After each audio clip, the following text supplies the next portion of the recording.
Hello everyone, this is Naimul Hasan from শিখবে সবাই। কেমন আছেন আপনারা? আলহামদুলিল্লাহ ভাইয়া, আপনি কেমন আছেন? আলহামদুলিল্লাহ ভালো আছি। আপনি কেমন আছেন? আলহামদুলিল্লাহ, আমিও ভালো আছি। আমরা শুরু করি তাহলে আমাদের আহ, চতুর্থ ক্লাস আই গেস, অথবা তৃতীয়। চতুর্থ অ্যান্ড ক্লাস। ওকে, আজকে আমরা নতুন একটা টপিকে যাব। কালার নিয়ে স্টাডি হচ্ছিল লাস্ট দুইটা ক্লাসে, অ্যান্ড কালার নিয়ে বেশ কিছু জিনিস আমরা শিখেছি, জেনেছি। ডিজাইনে কিভাবে প্রপার ওয়েতে কালার ব্যবহার করা যায় সেই বিষয়গুলো জেনেছি। তো আজকে তেমনই একটা নতুন বিষয় আমরা জানবো।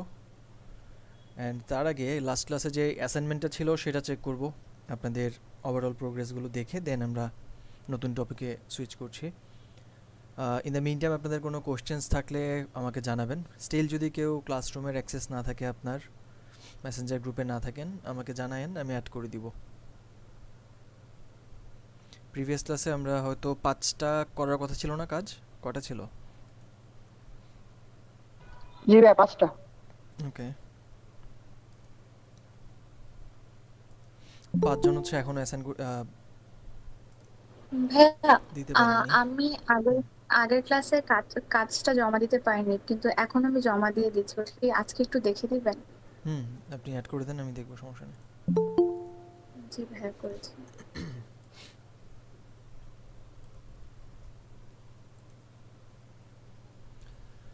ওকে, মাজহার ভাইয়ের কাজটা হচ্ছে শুরুতে আছে। নট ব্যাড, ভালো চেষ্টা করেছেন।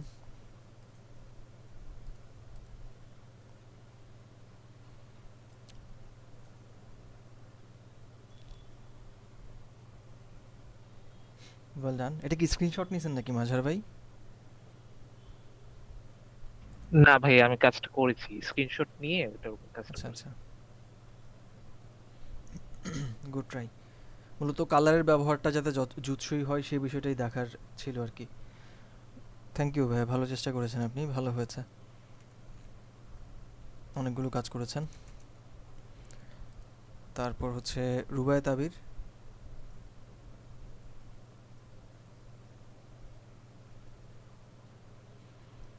এখানে স্পেসিংটা প্রপার না, যদিও টাইপোগ্রাফির ব্যবহারটা একটু কম। অ্যান্ড আপনার রেফারেন্সের যে কালার সেটার সাথে কিন্তু ম্যাচ করতেছে না। জুতার মধ্যে তো অনেকগুলো কালার, তাই না? গ্রিন কালার আছে, জি ভাই। অন্য কালারগুলো আছে।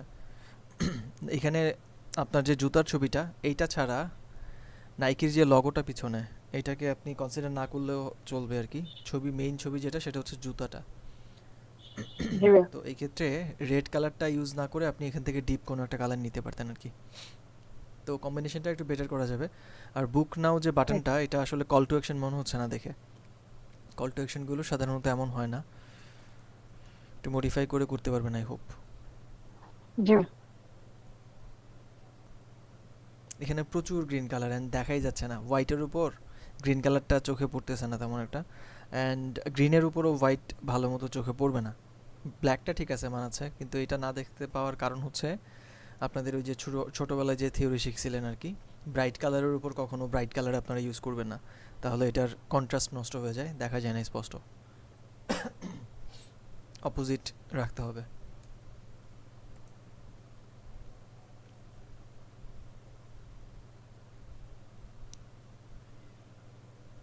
ওকে, গুড ট্রাই। একটু ছাড়া ছাড়া মনে হচ্ছে স্ক্রিনটা, বাট ভালো চেষ্টা করেছেন। টাইপোগ্রাফি নিয়ে আজকে আমরা জানবো।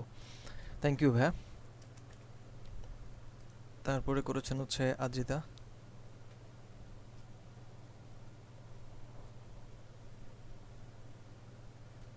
নট ব্যাড, ভালো হয়েছে।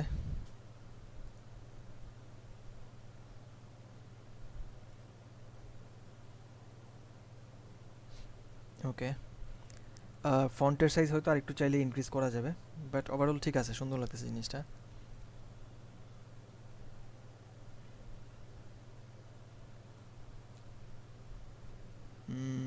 ওকে, বাট গ্রিন কালার এবং রেড কালারের মধ্যে একটু ডিপ হওয়ার কারণে জিনিসটা, বা ইয়েলো এখানে যেটা স্টারটা যেটা ইউজ করেছেন, এটা দেখাই যাচ্ছে না, অনেক ছোট হয়ে গেছে জিনিসটা।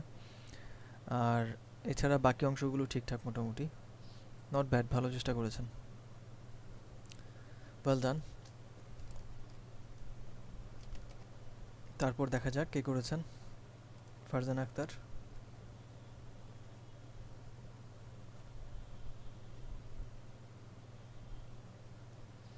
ওয়েল ডান, ভালো হয়েছে এটা। দুই পাশের স্পেসিংটা একটু বাড়াতে পারেন চাইলে, 25-এর মতো রাখা যাবে। আর জুতার ছবিটার পিছনে যদি একটা আপনি হয়তো দিয়েছেন গ্লো টাইপের কিছু একটা, আর একটু বাড়িয়ে দিলে এটার এজগুলো প্রপার বোঝা যেত। ওকে,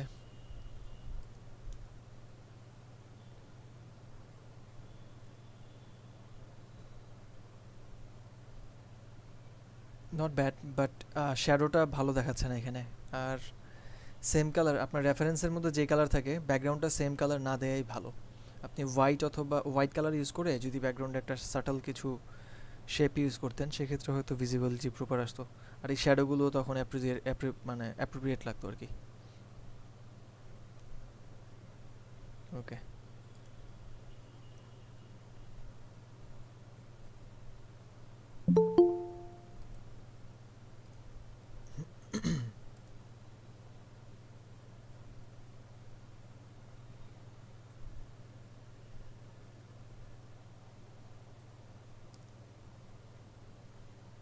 আপনারা যখন এক্সপোর্ট করবেন ফিগমা থেকে তখন এটাকে 1x-এই রাখার চেষ্টা করবেন, কেউ 2x অথবা 4x করেন না পিএনজি ইমেজগুলো, তাহলে লোড হতে একটু সময় লাগে। যারা বুঝেন নাই আমার কথাটা আমি বুঝিয়ে দিব, সমস্যা নেই সামনে। এটা কি দুইবার আসছে নাকি না?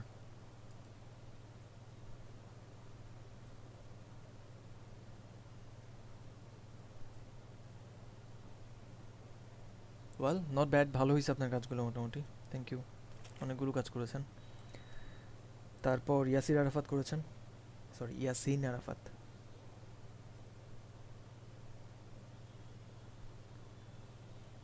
এটা কেমনে হইলো ইয়াসিন ভাই?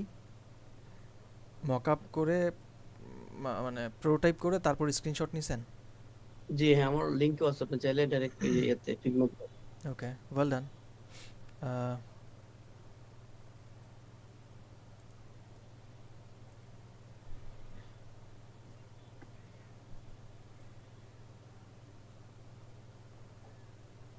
আচ্ছা, টাইপোগ্রাফি নিয়ে আমরা শিখবো, বাট আপনার ওভারঅল প্রেজেন্স ঠিক আছে। গ্রিন কালারটা এখানে রেফারেন্সে কোথাও নাই।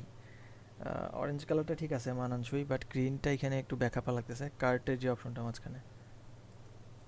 এটা একটা অ্যাড ছিল ওদের। আচ্ছা আচ্ছা,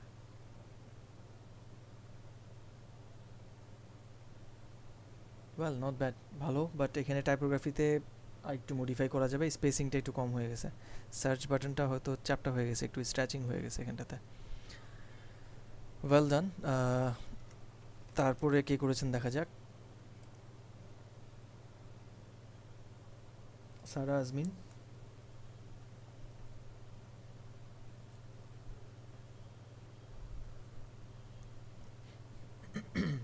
গুড ট্রাই। প্রাইসটা ওকে দেখা যায়, বাট একটু ছোট হয়ে গেছে।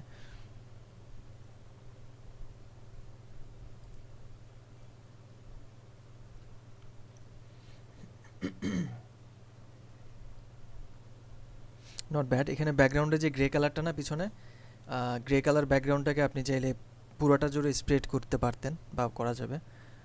আর ছবিটাকে অ্যাঙ্গেলটা একটু উল্টা উল্টা লাগতেছে, আই গেস এটা এভাবে থাকলে ভালো হতো। আই মিন ইউনো, এই টোটা যদি নিচের দিকে থাকতো আর এটা উপরের দিকে হিলটা একটু, তাহলে ঠিক ছিল।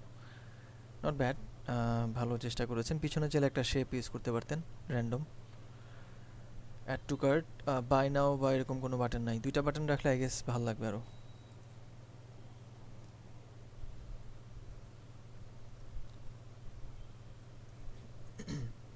নাইস, এটা ভালো হয়েছে।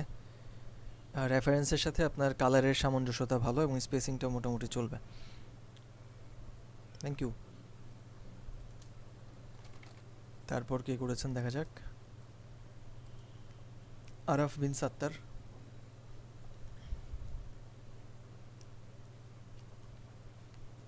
Not bad. নিচের দিকে বর্ধিত রাখেন, এখানে সাদা কেন আবার, একদম নিচ পর্যন্ত এটাকে বড় করে দিন, ইনকমপ্লিট লাগে আদারওয়াইজ। আচ্ছা ঠিক আছে, ঠিক আছে। গুড ট্রাই, বাট কাজে তো কম কেন? ভাই একটু বাকি আছে, শেষ হয়নি। ওই যে আগের দিনের ক্লাসেরও কাজ ছিল তো, ওগুলো জমা দিছি, একটু দেখে দিই। ওকে, ইমতিয়াজ ভাইয়ের কাজ, আচ্ছা লিঙ্ক দিয়েছেন, যদিও লিঙ্কই দেওয়ার কথা ছিল আপনাদের। আমি আচ্ছা এটাকে সামহাও এখান থেকে কি রাইট ক্লিক করে পাশে ওপেন করা যাবে?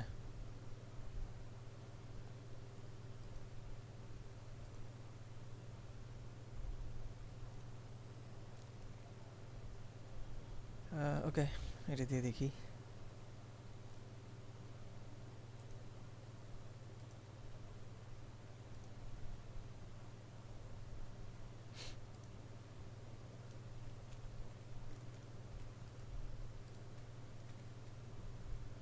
নাইস ওয়ার্ক, ভালো হয়েছে এটা, সুপার। তবে কল টু অ্যাকশনগুলো একটু বড় করা যেত এই দুইটাকে। হয়তো এটা কল টু অ্যাকশন না, কোনো ব্ল্যাক ফ্রাইডে বা বেস্ট প্রাইস এরকম কিছু একটা মেনশন করছে। নট ব্যাড, লাভলি, এটা ভালো দেখাচ্ছে। ওয়েল ডান, ভালো হয়েছে কাজগুলো আপনার ভাইয়া, থ্যাংক ইউ, সুপার, অনেক সুন্দর হয়েছে কাজগুলো। থ্যাংক ইউ ভাইয়া। নো ওয়ারিস। আপনাকে স্কোরিং করা হয় নাই।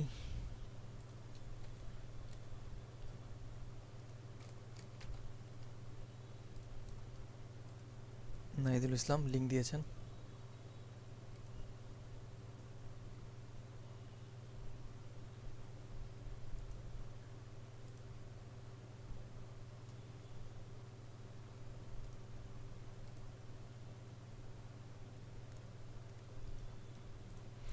ওয়েল, নাহিদ ভাইয়ের অনেকগুলো ভ্যারাইটিস কাজ, নট ব্যাড।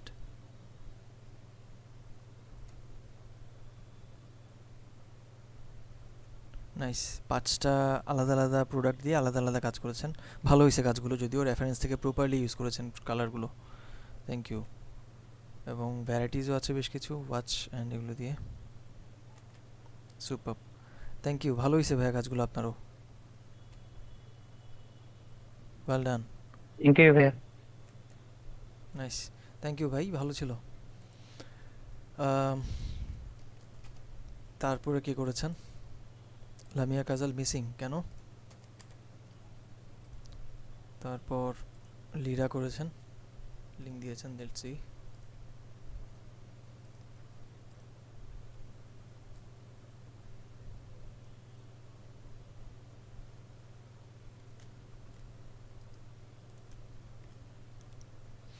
Not bad. প্রোডাক্টের ইমেজটা একটু বাঁ পাশে বা সেন্টারে রাখতে পারবেন চাইলে, স্পেকটিকলটাকে একটু বা সানগ্লাসটাকে একটু ছোটো করা যাবে চাইলে। ঠিক আছে, বাট কালারের ইউজ যদি বলি, সুন্দর, ভালো হয়েছে, ম্যাচ করতেছে রেফারেন্সের সাথে, ওয়েল ডান। এই শেপটাকে আমরা চাইলে একটু হালকা করতে পারি যাতে অবজেক্টটা ভালো ভিজিবল হয়। স্টিল ভালো লাগতেছে, কালারগুলোর চয়েস বা পিকগুলো ভালো করেছেন, থ্যাংক ইউ। থ্যাংক ইউ ভাইয়া।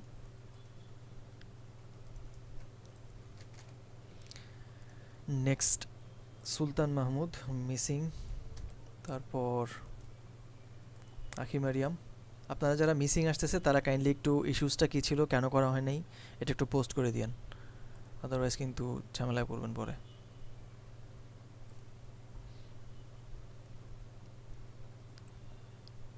ওকে, এটা কীভাবে সেভ করছেন জানি না আমি, ব্যাকগ্রাউন্ড পিএনজি আকারে ওইভাবে আসছে, ওয়েল ডান।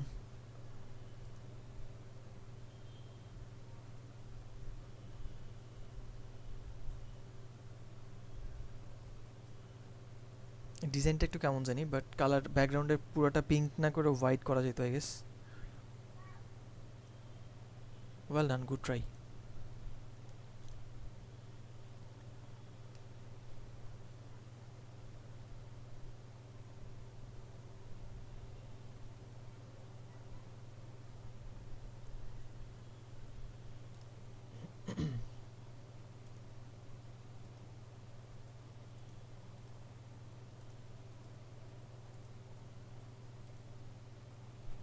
আসে না কেন এটা?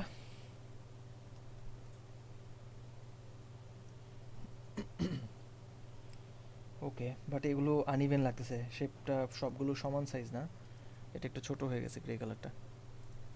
অ্যান্ড এইখানটাতে কি জানি একটা লেখা, আমি বুঝতে পারতেছি না ঠিক, আই গেস জুম করলে দেখতে পাবো, ব্লু, ওকে। ওয়েল, ভালো চেষ্টা করেছেন, আই গেস আপনি আর একটু মডিফাই করতে পারবেন কাজগুলোকে, থ্যাংক ইউ। আম, তারপরে কে করেছেন দেখা যাক। আনন্দ মণ্ডল,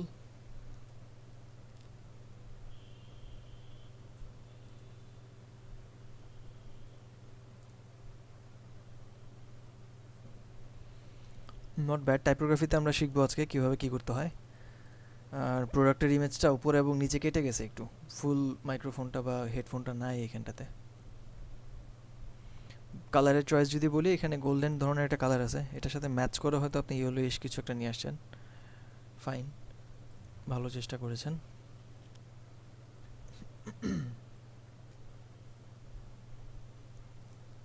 নট ব্যাড।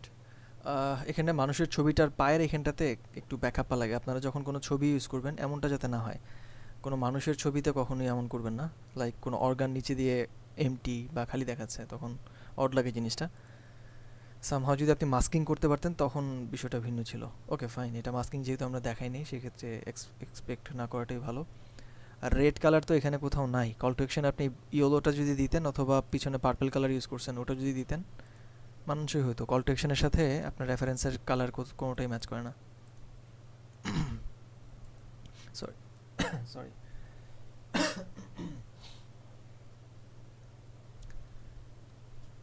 ওয়েল, এখানে যে ব্লুটা ইউজ করা হয়েছে এই কল টু অ্যাকশনের ব্লুটা তো একটু ডিফারেন্ট লাগতেছে আমার কাছে। আই ডোন্ট নো, মেবি একটু ডিফারেন্স আছে। আর ব্যাকগ্রাউন্ডে ইয়েলো কালার কেন ইউজ করছেন জানি না। আপনারা ব্লু কালারটারই হালকা যদি করে দিতেন তাহলে এটার সাথে ম্যাচ করতো। ইয়েলো তো কোথাও নাই এখানে দুনিয়াদারিতে, হঠাৎ করে ইয়েলোটা কেমন জানি লাগে না। আর স্টার যেটা, এটাতে গোল্ডেন ধরনের একটা কালার ইউজ করা হয়েছে, ইয়েলো তো না। তো এগুলো মডিফাই করতে হবে এবং খেয়াল রাখবেন নেক্সট টাইম যখন কাজ করবেন। রেফারেন্স থেকে চেষ্টা করবেন ছবি নেওয়ার জন্য, আপনার সরি, ছবি থেকে চেষ্টা করবেন আপনার কালার নেওয়ার জন্য। রেফারেন্স বলতে ছবিটাকে আমি মিন করছিলাম। থ্যাংক ইউ আনন্দ মণ্ডল ভাই।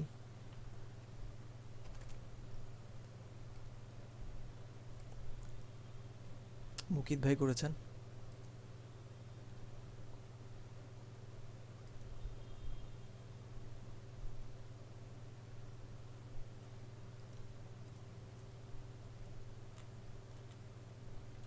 আই গেস ছবিগুলো লোড হয় নাই, এই তো হয়েছে।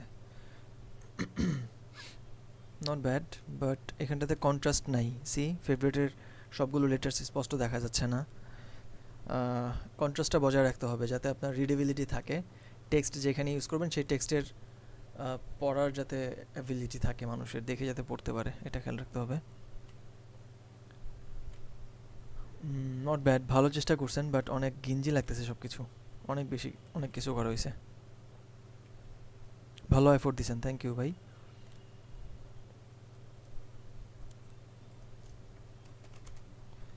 দেন পিয়াসা আপু করেছেন আই গেস।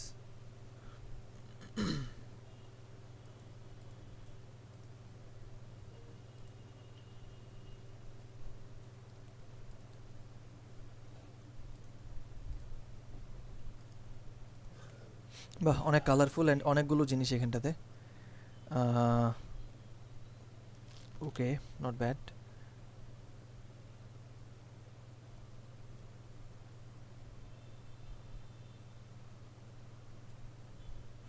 Thank you. এখানটাতে হোমের কালারটা আই গেস ডিপ ঠিক আছে, বাট ব্যাকগ্রাউন্ডটাকে যদি আরেকটু হালকা করা যায় তখন রিডেবিলিটি ঠিক থাকবে, তখন আবার হোয়াইটটা ঠিক মতো দেখা যাবে না। এটাকে চাইলে ব্ল্যাক কালার করতে পারেন, দেখেন ভালো লাগবে। এই জিনিসটা হঠাৎ করে চোখে পড়লে তারপর দেখা যায়, আদারওয়াইজ দেখা যায় না। ব্ল্যাক অথবা এই ডিপ চকলেট কালারটা দিতে পারেন, স্পষ্ট দেখা যাবে। থ্যাংক ইউ, অনেক কালারফুল অ্যান্ড সুন্দর কাজগুলো। পিয়াসা পাল নেক্সট করেছেন হচ্ছে প্রার্থনা। মিসিং কেন? তারপর রাফি লিঙ্ক দিয়েছেন।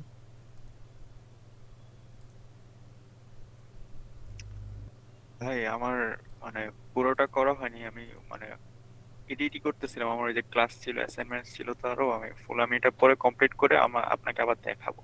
একটাই করা হয়েছে ফুল। ওকে, আচ্ছা, সালাম দিয়েছেন ফারজান আক্তার। আমি আজকে নিউ ক্লাসে আসছি, ভাই আমার অ্যাসাইনমেন্ট কয়টা ফুল হয়নি তাই। ওকে, আপনি তো আগে জানেন কিভাবে কি করতে হবে, সো একটু অ্যাড হয়ে যায় ক্লাসরুমে। লিংক আপনার হয়তো অ্যাড করা হয়েছে কিনা জানি না, না থাকলে বলবেন। আর রেকর্ডগুলো অবশ্যই দেখে নিন। বলেন। হ্যালো, আসসালামু আলাইকুম। ওয়ালাইকুম আসসালাম। জি ভাইয়া, আমি তো আসলে 3টা ক্লাস পরে জয়েন হয়েছিলাম। জি, আহ, জি 2 নাম্বার অ্যাসাইনমেন্টটা আমি সাবমিট করছি, আপনি এখন দেখছেন, কিন্তু এক নাম্বারটাও সাবমিট করছি কিন্তু লেটে। এখন কি দেখা যাবে না? দেখতেছি, মেবি দেখা যাওয়ার কথা না, স্টিল আমি চেক করব। আচ্ছা ভাইয়া, থ্যাংক ইউ। ওকে রাফি ভাই, ভালো চেষ্টা করছেন, বাট এটা সুইচ করে গেল কেন? সাইজ উপরে চলে গেছে এখানে তো। আমি ওই যে এডিট করতেছিলাম তো কপি করে, মানে পুরোটা কমপ্লিট করে ওকে, পরে আপনাকে আবার দেখাবো। ঠিক আছে। আমি স্পেসিংটা বাটনে কিভাবে দিছিলাম মনে আছে? মাঝখানে কত পিক্সেল হ্যাঁ রাখছিলাম? হ্যাঁ, এটা সো আপনারা অনেকেই কিন্তু এটা ফলো করেন নাই, নিজের মতো করছেন। বাট এটা শেখার জন্যই বলা হয়েছিল, বা আপনাদেরকে শেখানোর জন্যই। তো সবাই ট্রাই করবেন যেটা ইনস্ট্রাকশন দেওয়া হয় ওরকম রাখার জন্য কাজগুলো। Thank you Rafi. তারপরে করেছেন হচ্ছে হিসাব ভাই, হিসাবুর রহমান।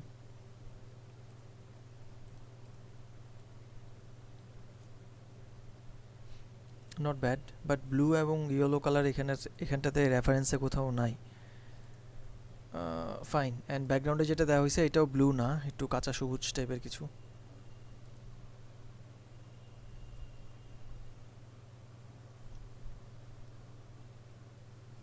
নট ব্যাড, এটা বেটার কম্পারেটিভলি।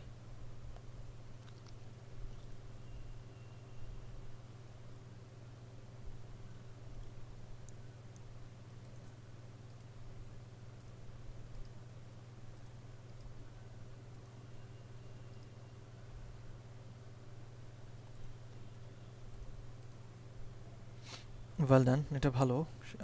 প্রোডাক্টের ছবিটা একটু নিচের দিকে নামানো যাবে চাইলে। And everything looks good.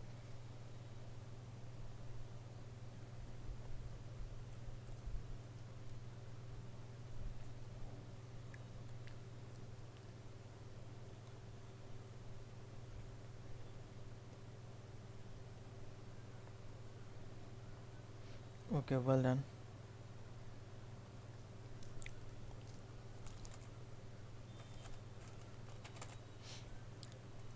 তারপরে করেছেন তাসমিহা রহমান, লিঙ্ক দিয়েছেন।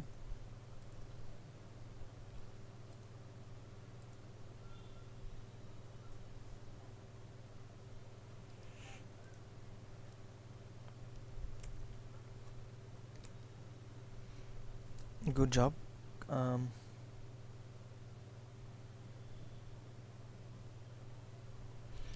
রেফারেন্সের ছবিগুলো ডিফারেন্ট, আপনি চাইলে কল টু অ্যাকশনের কালারগুলো ডিফারেন্ট করতে পারতেন, এখানে যেটা আছে ওরকম টাইপের।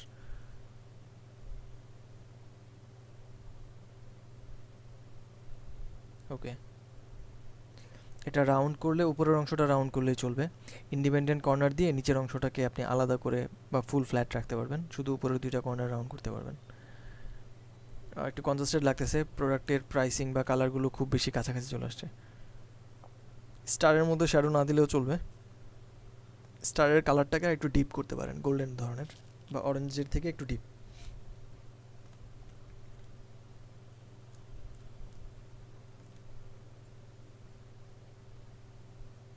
ওকে, থ্যাংক ইউ, ভালো ছিল।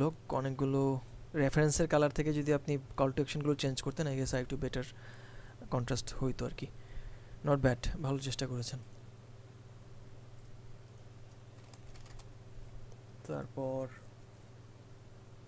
হাসান রাশিক।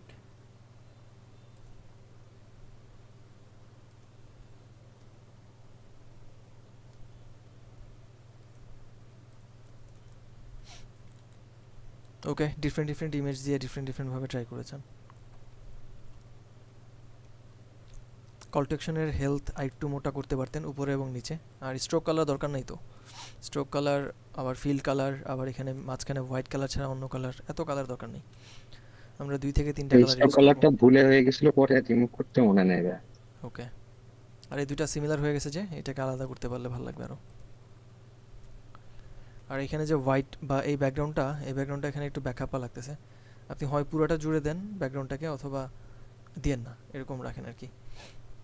এভাবে আলাদা করে টেক্সট এরকম কখনো দেখছেন ডিজাইনে কোনোখানে অ্যাপে বা কোথাও যে টেক্সটের নিচে আলাদা করে একটা ব্যাকগ্রাউন্ড দেয় মোবাইল অ্যাপে? খেয়াল করেন ডিজাইনের মধ্যে এরকম হয় না সাধারণত। সো ভুল করেছেন, এখান একটা থেকে শিখেছেন আর কি। হ্যাঁ বলেন কোন জিনিস? টাইপের পাচ্ছিলাম না, আমি পরে আপনার ভিডিও দেখতেও পাচ্ছিলাম না। সেটা হচ্ছে আপনি এই যে এই বক্সের ভিতরে যে কালারটা করে আমি লেখাটা দিয়েছি ভাইয়া, এখানে আমি কপি করে যখন লেখাটা কোনো লেখা কপি করে নিয়ে আসতেছি তখন ডাইরেক্ট লম্বা হয়ে যাচ্ছে, মানে ইজিলি বক্সের ভিতরে বসতেছে না। হুম। এই জিনিসটা আমি খুঁজে পাইনি বিধায় আমি এইভাবে করছি, ট্রাই করছি। আপনার যে প্রবলেম বললেন এবং যে সলিউশন এটা তো মিললো না। আপনি টেক্সট কপি করে আনলে যদি জাস্ট একটা ক্লিক করেন, টাইপ টুল থেকে একটা সিঙ্গেল ক্লিক করলেন, দেন কন্ট্রোল ভি দিলেন, এটা লম্বা হয়ে আসবে, এটা অবভিয়াস। সো ব্যাকগ্রাউন্ডে যে রেক্ট্যাঙ্গেলটা এটার সাথে এটার তো কোনো লিঙ্ক আপ আমি দেখছি না, এটা আলাদা এবং পিছনেটা আলাদা লেয়ার। সো জি এটা ভাইয়া, সলিউশন এটা হচ্ছে জানি, আপনি দুইটা টাইপ দুই টুল লেয়ার। থেকে ড্র্যাগ করে একটা বক্স নেবেন প্রথমে, তারপরে কন্ট্রোল ভি প্রেস আচ্ছা, করবেন, তখনই বক্সের মধ্যেই লেখাগুলো থাকবে। ওকে ওইভাবে হচ্ছিল না ভাইয়া, ভি পেস্ট করে, ওই জন্য জানি না, হয়তো আমি ওইভাবে ট্রাই করতে পারিনি। সরি। ঠিক আছে, নো ওয়ারিস। আমরা চেষ্টা করব শেখার জন্য এখান থেকে। ভুল করেছেন এটার মাধ্যমে শিখবেন আর কি, চাপ নাই, ঠিকঠাক। কিন্তু রঙগুলো অনেক বেশি ব্যবহার হয়ে গেছে আপনার এখানে। পার্পল কালার, আবার ব্যাকগ্রাউন্ডে একটা ডিপ কালার, এইটা তো অ্যাটলিস্ট ভুল হওয়ার কথা না। কয়টা কালার এখানে ভাইয়া? আপনার রেফারেন্স হচ্ছে blue and black and grey colour আছে, হালকা অ্যাশ ধরনের একটা কালার। তিনটা কালার এখানে রেফারেন্সে আছে। আপনি ইউজ করেছেন পার্পল টাইপের একটু হালকা কালার, বা পিঙ্ক ধরনের বলতে পারি, বেবি পিঙ্ক টাইপের। দেন এখানটাতে আবার পার্পল ধরনের, ব্যাকগ্রাউন্ডে ম্যাজেন্টা ডিপটা চলে আসছে, ব্ল্যাক আছে। আবার এইখানের ব্যাকগ্রাউন্ডটা অন্যরকম, একটা গ্রিন টাইপের, grey colour, sorry ash colour টাইপের কিছু একটা, গ্রিন, একটু গ্রিনিশ। সো অনেকগুলো কালার, তাই না? আপনার রেফারেন্সে কিন্তু এই কালারগুলো নাই। সো আমরা এতদিন যেটা শিখলাম যে আমাদের রেফারেন্স থেকে ইমেজ যে কালারগুলো থাকে ওই ধরনের কালারগুলো ব্যবহার করার চেষ্টা করা, এটা চেষ্টা রাখবেন। হ্যাঁ অবশ্যই ভাই, ঠিক আছে। Okay, thank you.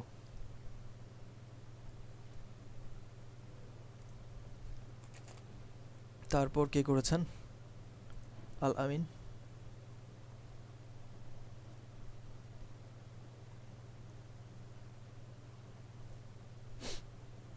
Not bad.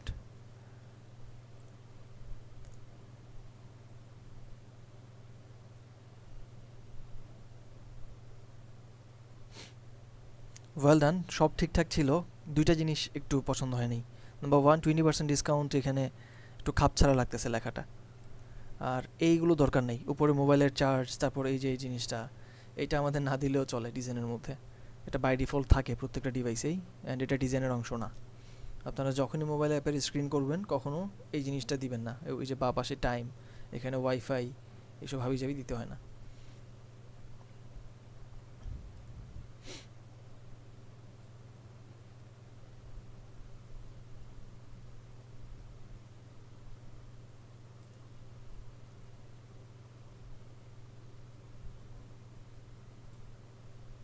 Okay, not bad, এগুলো ভালো ছিল, জাস্ট উপরের এই অংশটা যদি না থাকতো বেটার লাগতো। Thank you. তারপরে কে করেছেন? Dhruba Saha, missing. MD Toha link দিয়েছেন।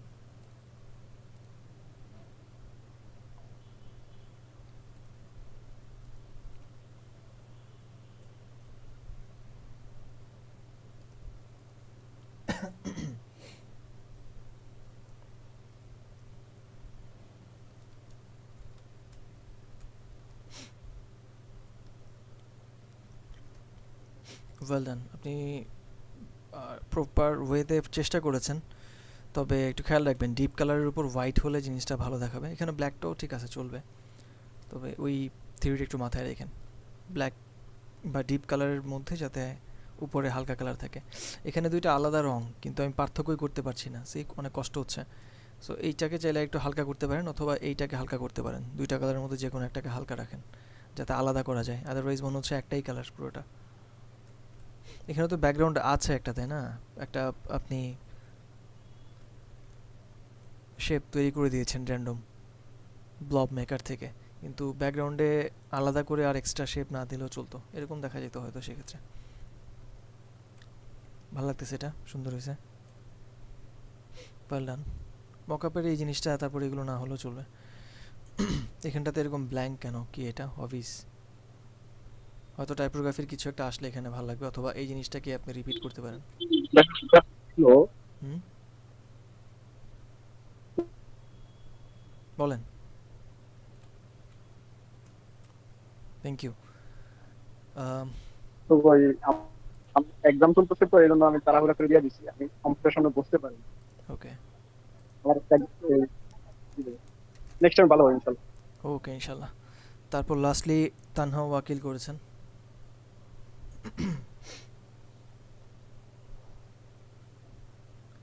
নট ব্যাড, ভালো লাগতেছে দেখতে, সুন্দর হয়েছে কাজটা। কালারের সাথে রেফারেন্সের ম্যাচ আছে, তবে রেড কালারটি একটু অচেনা লাগতেছে, জানি না রেড আছে কিনা এখানে কোথাও।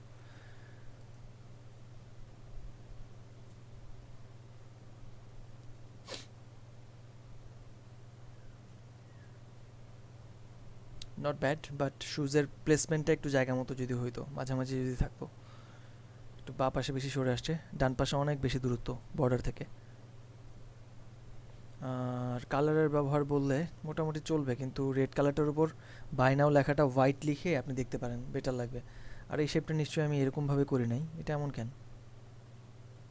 এই যে এই শেপটার উপরে যে রেডটা ইউজ করছেন নিশ্চয়ই এমন ছিল না, একটু ছোট ছিল, বোঝা যেত যে আলাদা জিনিস।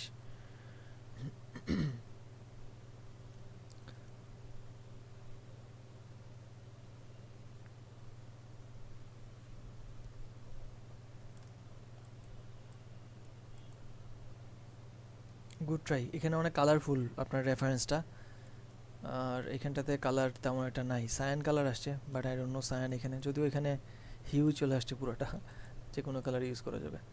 ওকে, থ্যাংক ইউ ভাইয়া, গুড ট্রাই, ওয়েল ডান। আপনারা ভালোই পারফর্ম করতেছেন এবং সবারই মোটামুটি ভালো হচ্ছে কাজগুলো। মডিফিকেশন যেখানে যেখানে বলা হয়েছে সেগুলো ট্রাই করবেন একটু খেয়াল করে কাজ করার জন্য।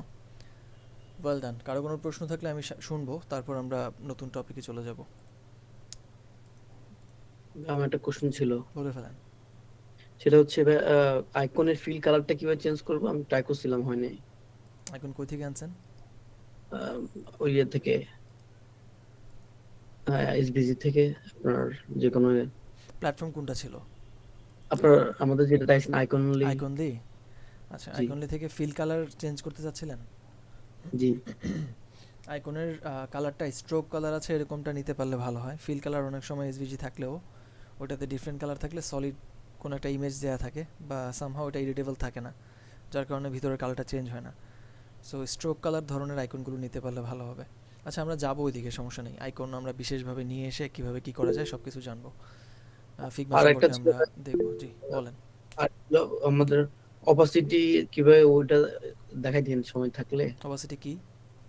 অপাসিটি বাড়ানো কমানোর জন্য কোথাকার কালারের?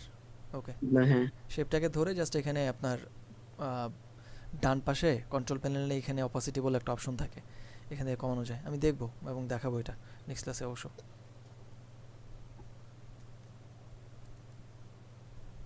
বলেন, হ্যান্ড রেজ করেছেন হচ্ছে মাহমুদুল, আপনি বলেন। ভাইয়া, ধরেন ইলাস্ট্রেটরে যেভাবে আমরা একটা ফাইল সেভ এস দিয়ে এআই ফাইল সেভ করে রাখতে পারি, পরে ওইটা আবার ইলাস্ট্রেটর দিয়ে আবার ওপেন করতে পারি, ফিগমাতে কি এরকম করা যায়? ফিগমা ফাইলটাকে আপনি এক্সপোর্ট করতে পারবেন এবং ফিগমাতে আর সেটা ভাইয়া, কাজ করতে হবে।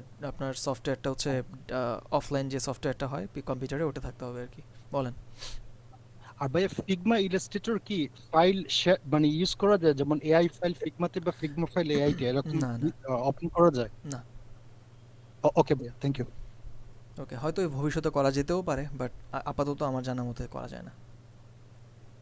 বলেন আদ্রিতা আপু, আপনি বলতে যাচ্ছিলেন কিছু একটা। ভাইয়া ওই আগের দিনে অ্যাসাইনমেন্টের কথা হ্যাঁ, বলতাম। আমি দেখতে যাচ্ছিলাম অ্যান্ড লেটস সি জি, পাইছি জি। কিনা। আরেকটা আপু হ্যান্ড রেজ করেছেন, বলেন পিয়াস আপু।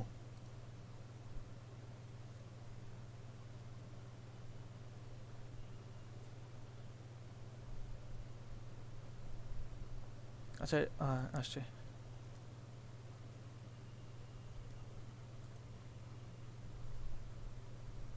তারপর হ্যান্ড রেজ করেছিলেন হাসান রাশিক, বলেন। ভাইয়া, ওই যে স্ট্রোক কালার যেটা যেটা আমি বললাম একটু আগে, ভুলে হয়ে গেছে। ধরেন ওইটা করতে করতে অনেকগুলা চলে এসছে, এখন তো ইউনিভার্সাল কি দিয়ে আমি ব্যাকে যাইতে পারছি না। কন্ট্রোল তাহলে জেড দিয়ে ওইটাকে বাদ দিয়ে কোনো অপশন মানে একটু দেখাই দিলে ভালো হতো যে নাই ওটাকে আমি কিভাবে নাই ভাই, আপনি যদি ফাইলটাকে কেটে ফেলেন কন্ট্রোল জেড দিয়ে, যদি আপনি পিছনে না যেতে পারেন, সেক্ষেত্রে ফটোশপের মতো হিস্ট্রি এখানে নাই। সো ইটস পসিবল না, এটা বাদ দিতে হবে, আপনাকে ডিলিট করে আবার নতুন করে নিয়ে আসতে হবে। নতুন করে করতে হবে? হুম, thank you. No Warsi. Araf Bin Sattar, please বলেন। যে আমারও আগের ক্লাসটা, আমি তো আগের দিন ভর্তি ছিলাম। আচ্ছা, মানে আগের ক্লাসের অ্যাসাইনমেন্ট বাকি ছিল, জি, আমি এটা সাবমিট জমা করছেন? দিছি। ওকে, জি, লেটস সি, আমি চেক করবো, সমস্যা নেই। Thank you. সুমাইয়া আদ্রিতা, আপনারটা ভালো হয়েছে কাজটা, কাজগুলো ভালো ছিল। কয়টা জানি ছিল আমার মনে নেই, আই গেস দিলাম, সমস্যা নেই। তারপর পিয়াসা পল, আপনি হ্যান্ড রেজ করে আছেন, বলেন আপনার মাইক্রোফোন যদি হ্যাঁ, ঠিকঠাক থাকে। জি প্লিজ। ভাইয়া আমাকে শোনা যাচ্ছে? হ্যালো। হ্যাঁ, শুনতে পাচ্ছি আমি, বলেন। হ্যাঁ ভাইয়া, আমি যেটা বলতে চাচ্ছিলাম যে আমি যদি কোনো এলিমেন্ট ভেক্টর কিছু ইউজ করতে চাই, ফটোশপ ইলাস্ট্রেটর থেকে কি ওটা পিএনজি করে দেন ওখানে ইনপুট করতে হবে? বেটার হয় এসভিজি করে নিয়ে আসলে, এসভিজিটা সাপোর্ট করে ফিগমাতে। আচ্ছা আচ্ছা আচ্ছা আচ্ছা, এসভিজি ছাড়া আর কোনোটা, মানে পিএনজি থেকে এসভিজিটা বেটার? ইয়া, কালার চেঞ্জ করতে পারবেন, পিএনজি করলে কালার চেঞ্জ করতে আচ্ছা, পারবেন না। হ্যাঁ আমি এইটাই ফেস করেছি যে আমি ওখানে যে কালার চেঞ্জ করতে পারি নাই। হুম, থ্যাংক ইউ সো মাচ ভাইয়া। No problem. শুনবো, কারো কোনো প্রশ্ন থাকলে আমাকে বলে ফেলেন, একটু পর আমরা আবার ডিপ ডাইভ করবো পড়াশোনায়।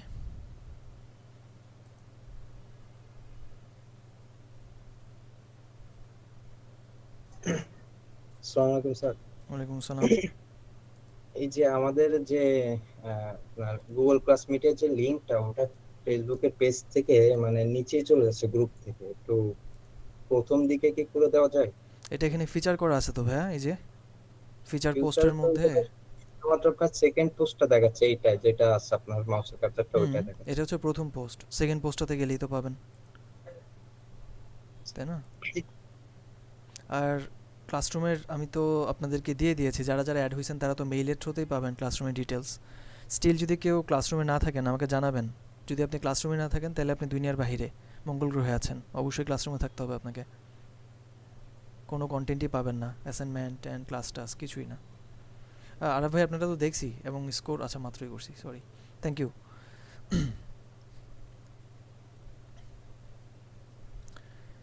ঠিক আছে, আমরা তাহলে শুরু করবো পড়াশোনা, যদি না কোনো প্রশ্ন থাকে আমাদের কারো।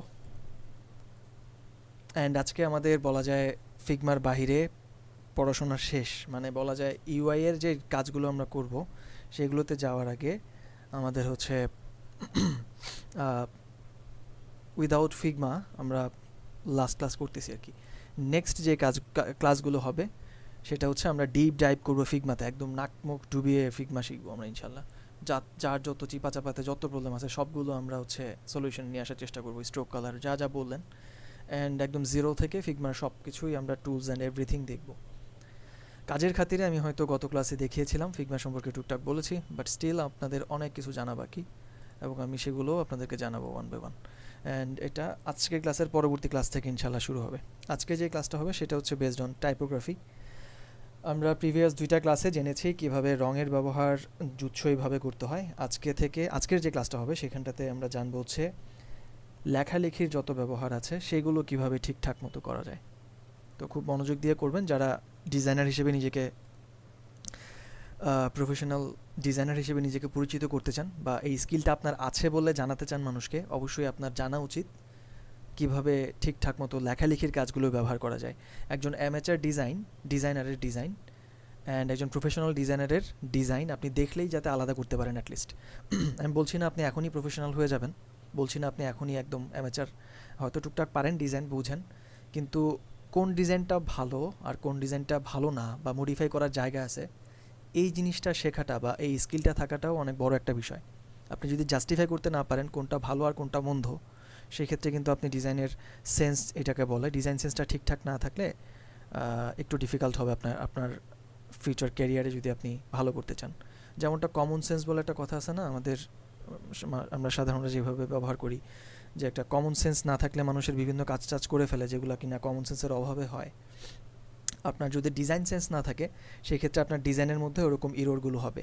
একটা মানুষ তার কমন সেন্সের অভাব থাকলে যে সকল ভুলগুলো করে আপনার ডিজাইন সেন্সের অভাব থাকলে ওই ভুলগুলো আপনার ডিজাইনে লক্ষ্য করা যাবে।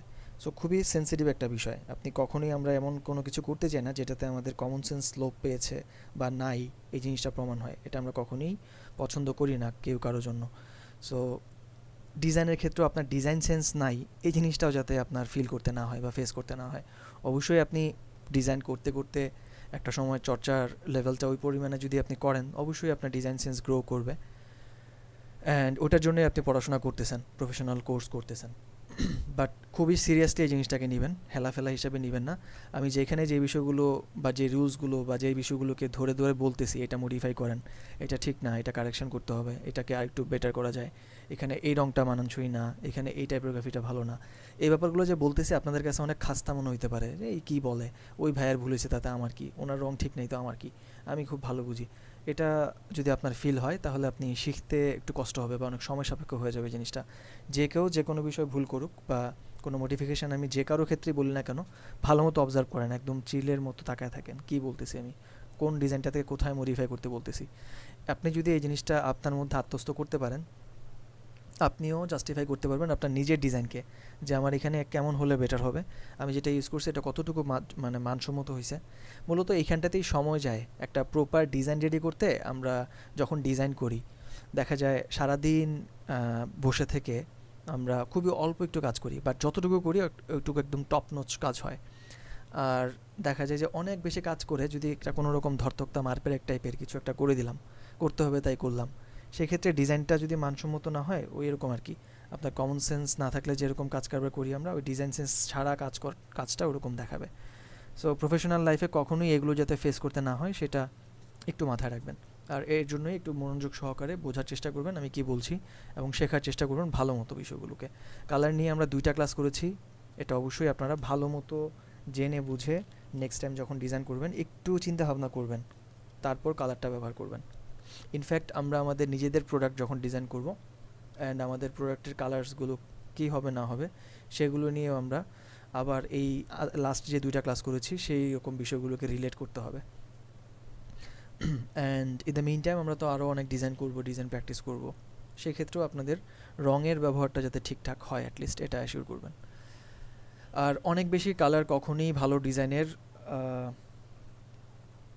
ক্যারেক্টারিস্টিক্স না বা ফিচার না।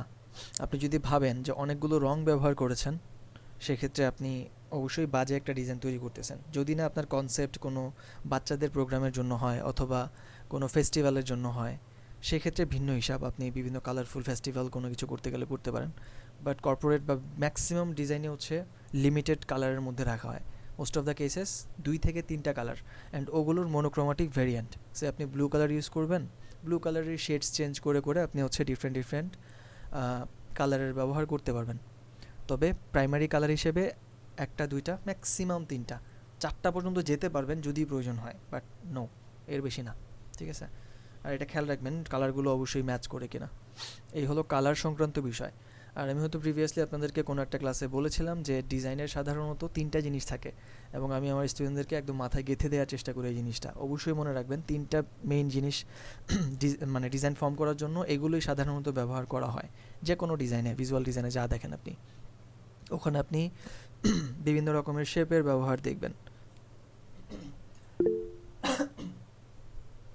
অ্যান্ড সেই শেপের মধ্যে আপনি কালার ইনক্লুড করতে হবে। আপনার টাইপোগ্রাফির ব্যবহার থাকবে, লেখালেখির কাজ থাকবে, অ্যান্ড সেখানেও আপনি কালারের ব্যবহার দেখবেন। অ্যান্ড ইমেজ অবশ্যই খুবই গুরুত্বপূর্ণ একটা বিষয়। আপনি যেই ইমেজটা ব্যবহার করছেন সেটাই আপনার রেফারেন্স হবে, কালার কী হবে সেটা চুজ করার ক্ষেত্রে। সো 3টা বিষয় আপনাদের অবশ্যই মনে আছে, অ্যান্ড এই 3টার সাথেই ওতপ্রোতভাবে কালার জড়িত, ঠিক আছে? তো আমরা বিশেষভাবে কালার নিয়ে এর জন্যই আর কি ভালো মতো পড়াশোনা করে নিয়েছি। এখন আমরা জানবো হচ্ছে টেক্সট বা টাইপোগ্রাফি সম্পর্কে। আপনারা কোনো একটা ডিজাইনে লেখালেখির যত কাজ দেখেন ওগুলোকে বলা হয় টাইপোগ্রাফি। তো আমরা টাইপোগ্রাফির মোটামুটি ভালো একটা নলেজ রাখার চেষ্টা করব। অ্যান্ড আপনারা যদি কেউ আগে থেকে প্রফেশনাল ডিজাইনের সাথে অ্যাটাচ থাকেন, সামহাউ জানেন, তাহলে এগুলো তো আপনারা জানেনই। বাট স্টিল যারা একদম জিরো, কিছুই জানেন না, একদম নতুন এই ফিল্ডে, আমি বলবো একদম ভালো মতো নোট ডাউন করেন কী বলতেছি, কেমনে কী করতেছি, সব কিছু ভালো মতো শিখে নেবেন। অ্যান্ড ওয়েল ডান, আপনাদেরকে আমি হাইলি অ্যাপ্রিসিয়েট করি আপনাদের নোটসগুলোর জন্য। খুবই ভালো হচ্ছে। এবং এই খাতাগুলো আপনি একটা সময় যখন উল্টাবেন পাতাগুলোকে তখন রিলেট করতে পারবেন। এই খাতাটা ফেলে দিয়েন না, বাঙালির দোকানে বিক্রি করে দিয়েন না, এটা রাখেন যদি আপনি প্রফেশনালি কাজ করেন বা এটা মনে রাখতে চান জিনিসগুলো। টাইপোগ্রাফিতে সাধারণত আমরা বিভিন্ন লেখা দেখতে পাই এবং লেখাগুলো বিভিন্ন ল্যাঙ্গুয়েজে লেখা হয়, রাইট? মোস্টলি আমরা লাতিন অথবা ইংলিশেই হয়তো কাস্টমার ডিল করব অ্যান্ড টাইপোগ্রাফির ব্যবহার করব। এছাড়া আমাদের লোকাল বাংলা তো থাকবেই, বাংলারও টাইপোগ্রাফির বিষয়গুলো থাকে। সো আমরা লেখালেখির যত কাজ দেখি সেগুলো হয় বাংলায় হবে অথবা ইংরেজি ভাষায় হবে। তো ভাষাগত দিক থেকে যেহেতু আসছি সেক্ষেত্রে লেটার্স একটা ফ্যাক্টর। কোনো একটা সার্টেন ল্যাঙ্গুয়েজের কিছু স্পেসিফিক গ্রামাটিক্যালি আমাদের কিছু সার্টেন লেটার্স থাকে এবং সেই লেটার্সগুলোর একটা লিখিত রূপ থাকে। ভাষার কয়েকটা রূপ থাকে, গ্রামার ছোটোবেলায় পড়ছিলাম, লিখিত রূপ বলে একটা কথা ছিল, কীভাবে লিখতে হয় জিনিসগুলো বা ওরকম। সো আমরা এখানে লিখিত রূপ বলতে মিন করতেছি যে এটা লেখার সময় ওই ফন্ট বা ওই এক্স্যাক্ট যে লেটারটা বা অক্ষর, অক্ষর বলতে বাংলা গ্রামারে অন্য জিনিস বোঝায়, বর্ণ যেটা আর কি, বর্ণ জিনিসটা হচ্ছে আপনার সার্টেইন, আমরা ক খ যে জিনিসগুলোকে এগুলোকে বর্ণ বলে, অক্ষর বলতে জিনিসটা অন্যরকম জিনিস, যুক্ত থাকলে সেই জিনিসটা অক্ষর। হোয়াটএভার, আমরা ওদিকে না যাই, আমরা হচ্ছে মূলত এক একটা বর্ণ বা এক একটা লেটার বা আলফাবেট যেটাকে বলে, এই জিনিসটা যেটা লেখার যে ধরন, কোন স্টাইলে বা ধরনে লেখা হচ্ছে সেই জিনিসটার উপর ভিত্তি করে মূলত এক একটা ফন্ট ক্রিয়েট হয়। ফন্ট কী জিনিস এটা টুকটাক আপনারা হয়তো বোঝেন, মাইক্রোসফট ওয়ার্ড বা ফোনে বিভিন্ন সময় টাইপ করার সময় আপনারা হয়তো ফন্ট এগুলো চেঞ্জ করছেন। আর যারা ফটোশপ, ইলাস্ট্রেটর বা বেসিক কোনো সফটওয়্যারে কাজ করেছেন তারা তো জানেনই ফন্ট কী জিনিস। সো লেখার রূপগুলোর উপর ভিত্তি করে মূলত বিভিন্ন রকম ফন্ট হয়। লাইক কিছু কিছু ফন্ট দেখবেন যে আপনার যে নামটা আছে এইটারই বিভিন্ন রকম চেঞ্জ করে করে আমরা বিভিন্ন রূপ দেখতে পারি, তাই না? কার্সিভ টাইপের কিছু হয়, পেঁচানো পেঁচানো, তাই না? আবার কিছু থাকে ধরেন একটু মোটা মোটা বোল্ড ধরনের। তো ফন্টের মূলত লেটারটা বা বর্ণটা কেমনে লেখা হয়েছে সেটার উপর ভিত্তি করে মূলত ফন্টগুলোর নামকরণ বা চেঞ্জেস থাকে। এছাড়া লাতিন ল্যাঙ্গুয়েজের ক্ষেত্রে বা যদি ইংরেজির ক্ষেত্রে বলি, কিছু সার্টেইন ক্যাটাগরি আছে। টাইপোগ্রাফিতে মোস্টলি আমরা ইংলিশে লিখব, বাংলাটাকে একটু সাইডে রাখি।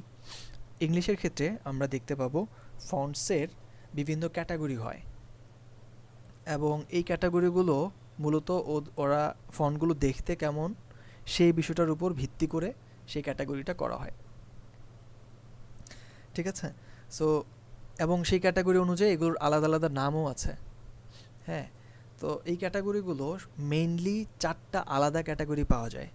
পৃথিবীতে যত ফন্টস আপনি দেখবেন ইংরেজির, সেই ফন্টসগুলো সাধারণত 4টা ক্যাটাগরি দেখা যায়। এছাড়া আরও এক্সট্রা অনেক ক্যাটাগরি আছে, তবে 4টা আলাদা ক্যাটাগরি করা যায়। কেমন? তো সেই 4টা ক্যাটাগরির নাম কি এবং কেন এই 4টা এরকম আলাদা আলাদা নামকরণ করা হয়েছে সেটা আমরা এখন জানবো। এবং ফন্টটা কেমন দেখতে সেই বিষয়টার উপর ভিত্তি করে কিন্তু ক্যাটাগরাইজ করা হয়েছে, মাথায় রেখেন। এটার দেখতে কেমন কিছু ক্যারেক্টারিস্টিক্স আপনি নোটিস করতে পারবেন যখন দেখবেন ফন্টটাকে। তো ওই দেখতে যে ভিন্নতা বা দেখার যে ভিন্নতা, দুইটা আলাদা আলাদা, এইটার উপর ভিত্তি করে মূলত ক্যাটাগরাইজ করা হয়েছে। তো চলেন আমরা একটু জানি মেইন যে 4টা ক্যাটাগরি বললাম ইংরেজি ভাষার ক্ষেত্রে, ফন্ট লেখার ক্ষেত্রে আর কি, আলফাবেটগুলোর জন্য, সেই 4টা জিনিস কি। তো এই ক্ষেত্রে আমার একটা ডকুমেন্ট আছে ইলাস্ট্রেটরে, সেই ডকুমেন্টের থ্রুতে আমি একটু গুগলের হেল্প নিয়ে কিছু রেফারেন্স বা সোর্স আপনাদের জন্য রেডি করেছি।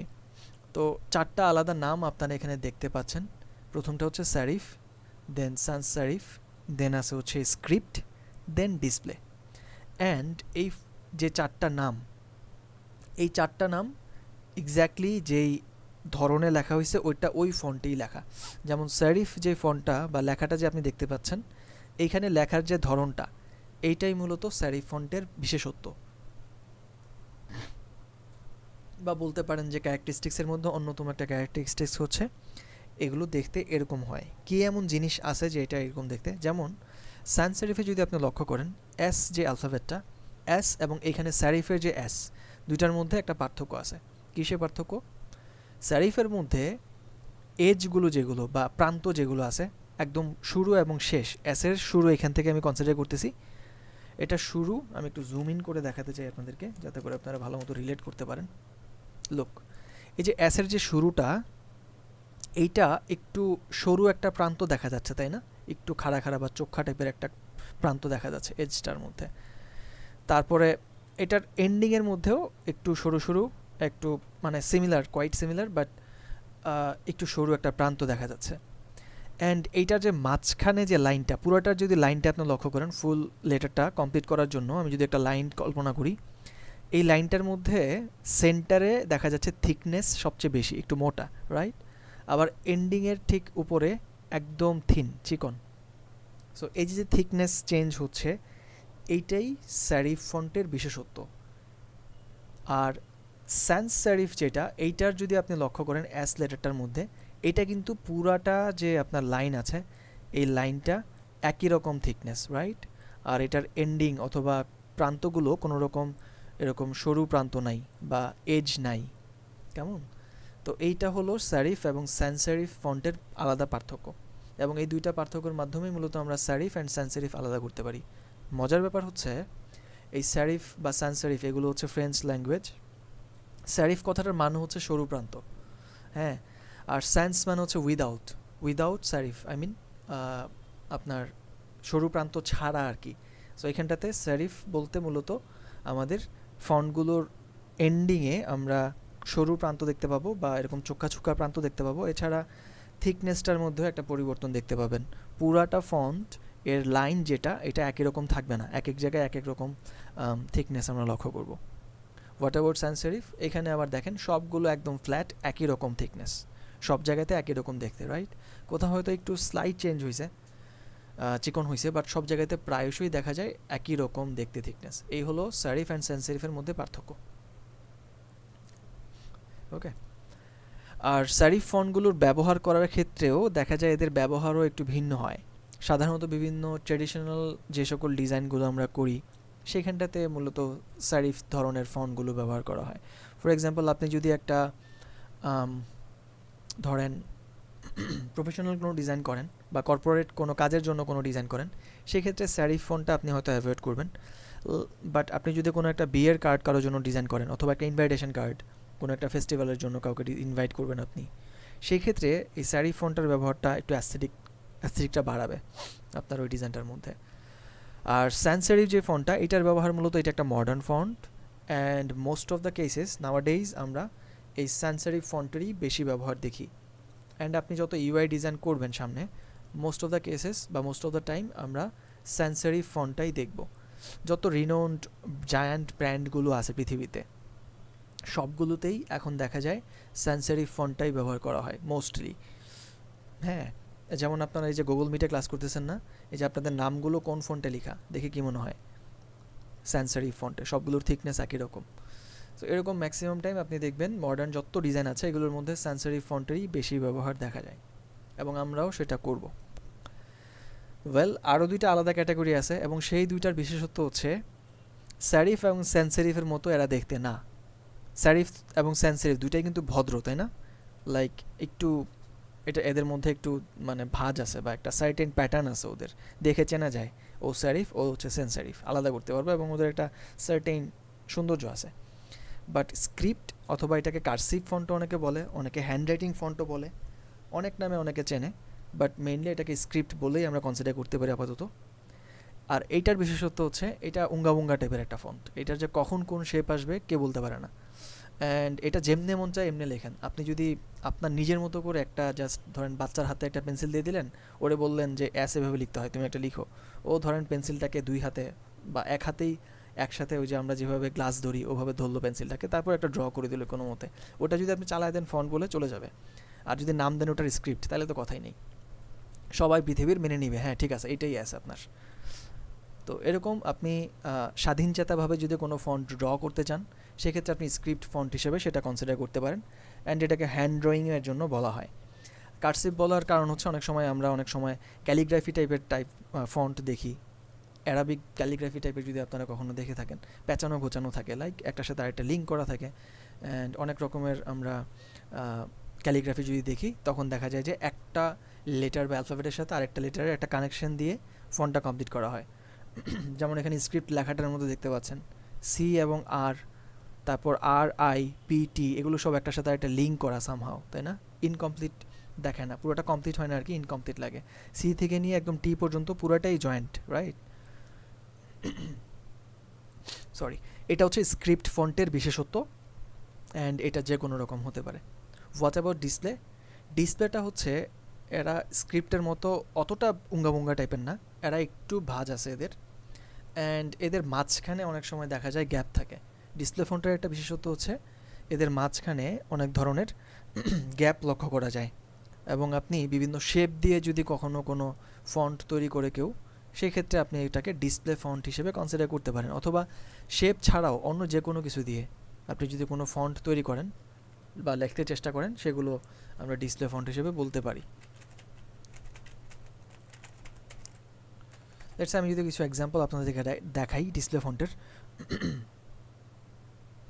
তো এইটা দেখেন, এটা না দেখতে স্যারিফের মতো, না দেখতে স্যান্স সেরিফের মতো, না দেখতে স্ক্রিপ্টের মতো, তাই না? সো এটা হচ্ছে ডিসপ্লে ফন্ট, তিনটাই একদম আলাদা আলাদা আলাদা রকমের। অ্যান্ড ডিসপ্লে ফন্টের ক্ষেত্রে বিশেষত্ব দেখা যায় যে এদের মাঝখানে গ্যাপ থাকতে পারে আর কি, বিভিন্ন রকমের আনইভেন জিনিসপত্র থাকতে পারে, লাইক এটার মতো দেখেন। তারপর এরকম অনেক এক্সাম্পল পাবেন যেগুলো কিনা আমরা ডিসপ্লে ফন্ট হিসেবে কনসিডার করতে পারি।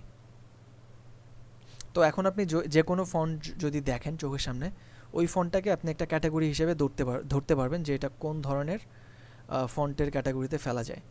মেইনলি এই চারটা জিনিসের মধ্যেই আপনি হয়তো ফন্টটাকে ফেলতে পারবেন। হয় আপনি এটাকে স্যারিফ বলবেন, স্পষ্টত যদি দেখেন যে এরকম এজেসগুলো আছে এবং থিকনেস সমান না, কোথাও চিকন কোথাও মোটা, এবং জিনিসটা ভদ্র, তখন আপনি এটার নামকরণ স্যারিফ হিসেবে করতে পারবেন। What about sans serif? যদি দেখেন যে সব জায়গায় একই রকম থিকনেস, তাহলে এটা চোখ বন্ধ করে সান সেরিফ, অবশ্যই ভদ্র হইতে হবে, ভদ্রগুলো ছেলে হইতে হবে আর কি। What about script? স্ক্রিপ্ট হচ্ছে তিরিঙ্গা বিরিঙ্গা একটা যেমনে মন চায় হচ্ছে, মানে পেঁচানো গোছানো যত ফন্ট আছে অ্যান্ড লিঙ্ক করা যত ফন্ট আপনি দেখবেন, এগুলা স্ক্রিপ্টে ফেলতে পারবেন। অ্যান্ড ডিসপ্লের মধ্যে আপনি হচ্ছে স্যারিফের বৈশিষ্ট্য পাবেন না, সান সেরিফেরটাও পাবেন না, স্ক্রিপ্টেরটাও পাবেন না, একটু ভিন্নতা পাবেন। তো এই ক্ষেত্রে এই চার ধরনের ক্যাটাগরি আমরা মেইনলি অ্যালফাবেটের মধ্যে লেখার ধরনে দেখতে পাই। ওকে, সো আই হোপ যে আপনারা যে কোনো রকমের ফন্ট দেখে মোটামুটি আলাদা করতে পারবেন। এখন সেরিফ ফন্টের ব্যবহারটা আমি বলেছি, সান সেরিফেরটাও বললাম, modern design. What about script? Script কোথায় ব্যবহার করা হয়? স্ক্রিপ্ট সাধারণত যে কোনো কিছু সিগনেচারের ক্ষেত্রে আমরা ব্যবহার করতে পারি। হ্যাঁ, আমরা যে কোনো সিগনেচার অথবা আপনার স্ক্রিপ্টটা মেইনলি টি শার্ট ডিজাইন টাইপের কিছু যদি করেন কখনো, অথবা এমন কিছু যেটা কিনা আপনি ইনফর্মাল কোনো কিছু ডিজাইন করতে চাচ্ছেন, সেক্ষেত্রে একটু স্ক্রিপ্ট টাইপের জিনিসটা বেশি প্রেফার করা হয়। আর আপনারা ডিসপ্লে ফন্টের ব্যবহারটা দেখবেন হচ্ছে বিশেষ করে বিভিন্ন যেখানে কিনা একটু পার্টি মুড থাকে, অথবা ধরেন একটু বলা যায় সে একটা কনসার্ট হবে, সেখানটাতে আপনি দেখবেন যে এরকম টাইপের হয়তো কোনো একটা ফন্ট চুজ করা হচ্ছে, স্ক্রিপ্টের এবং ডিসপ্লের একটা কম্বিনেশন করা হচ্ছে। খুব রেয়ার আপনি স্যারিফ অ্যান্ড সান সেরিফের ব্যবহার পাবেন। অ্যান্ড ডিসপ্লে ফন্টটা আরও অনেক ক্ষেত্রে ব্যবহার হয়, মূলত এই তিনটা আপনি আলাদা করতে পারবেন। এছাড়া যত ফন্টগুলো আপনি দেখবেন সেগুলোকে ডিসপ্লে হিসেবে কনসিডার করা যাবে। এই হলো ফন্টের ক্যাটাগরি। হ্যাঁ, লেখার ধরনের উপর ভিত্তি করে এইটুকু পর্যন্ত যা বললাম, এটাকে মোটামুটি বোঝা যায় বা রিলেট করতে পারেন? জি ভাইয়া। ঠিক আছে, তাহলে আমরা নেক্সট আরও কিছু ইনফরমেশন দিব, এগুলোকে একটু মনে রাখার চেষ্টা করবেন।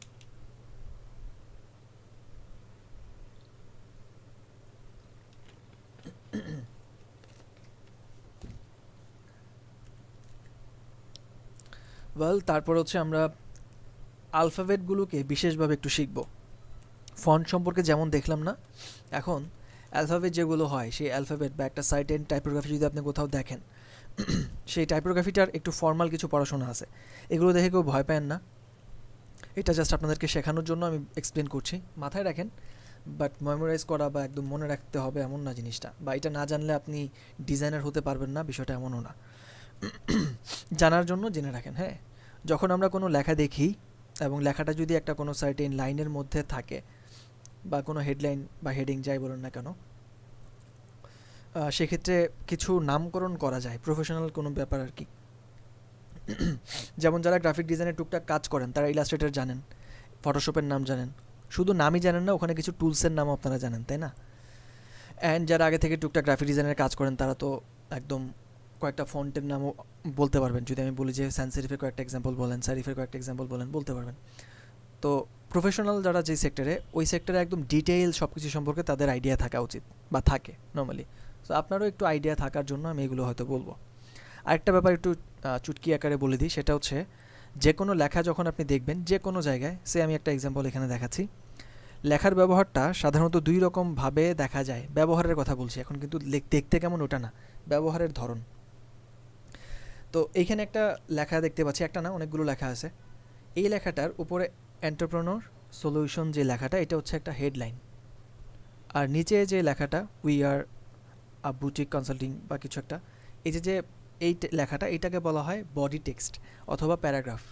হেডলাইনের আরেকটা নাম আছে টাইটেল, ঠিক আছে? সো হেডলাইনের মধ্যে হেডিং বলে, এটাকে হেডিংও বলতে পারেন আপনি চাইলে। তো হেডিংগুলো অনেক সাইজের হয়, যেমন এটাকে হেডিং 1 যদি আপনি কনসিডার করেন, এটা হেডিং 2, হেডিং 3, এভাবে করে হেডিং 6 পর্যন্ত প্রোগ্রামিংয়ের ভাষায় বলা যায় আর কি। ছোট হয়, আরও ছোট অনেকভাবে কনসিডার করা যায়, ক্যাপশনের সাইজ হয়। সাধারণত হেডিং অথবা টাইটেল যাই বলেন না কেন আপনি, এটা থাকবে অ্যান্ড বডি টেক্সট থাকবে সাধারণত, মাথায় রেখেন। যে কোনো রকমের লেখা আপনি লিখবেন, এটাকে বডি টেক্সট আকারে লিখতে পারেন অথবা হেডিং আকারে লিখতে পারেন, অথবা বিশেষভাবে কোনো একটা সিটিএর মাঝখানে হয়তো আপনি দেখবেন কল টু অ্যাকশন অথবা একটা বাটনের মধ্যে আপনি হয়তো লেখার ব্যবহার দেখতে পারেন। এটা হচ্ছে ব্যবহারের উপর ভিত্তি করে আমি একটু বললাম, মাথায় রেখেন জিনিসটা।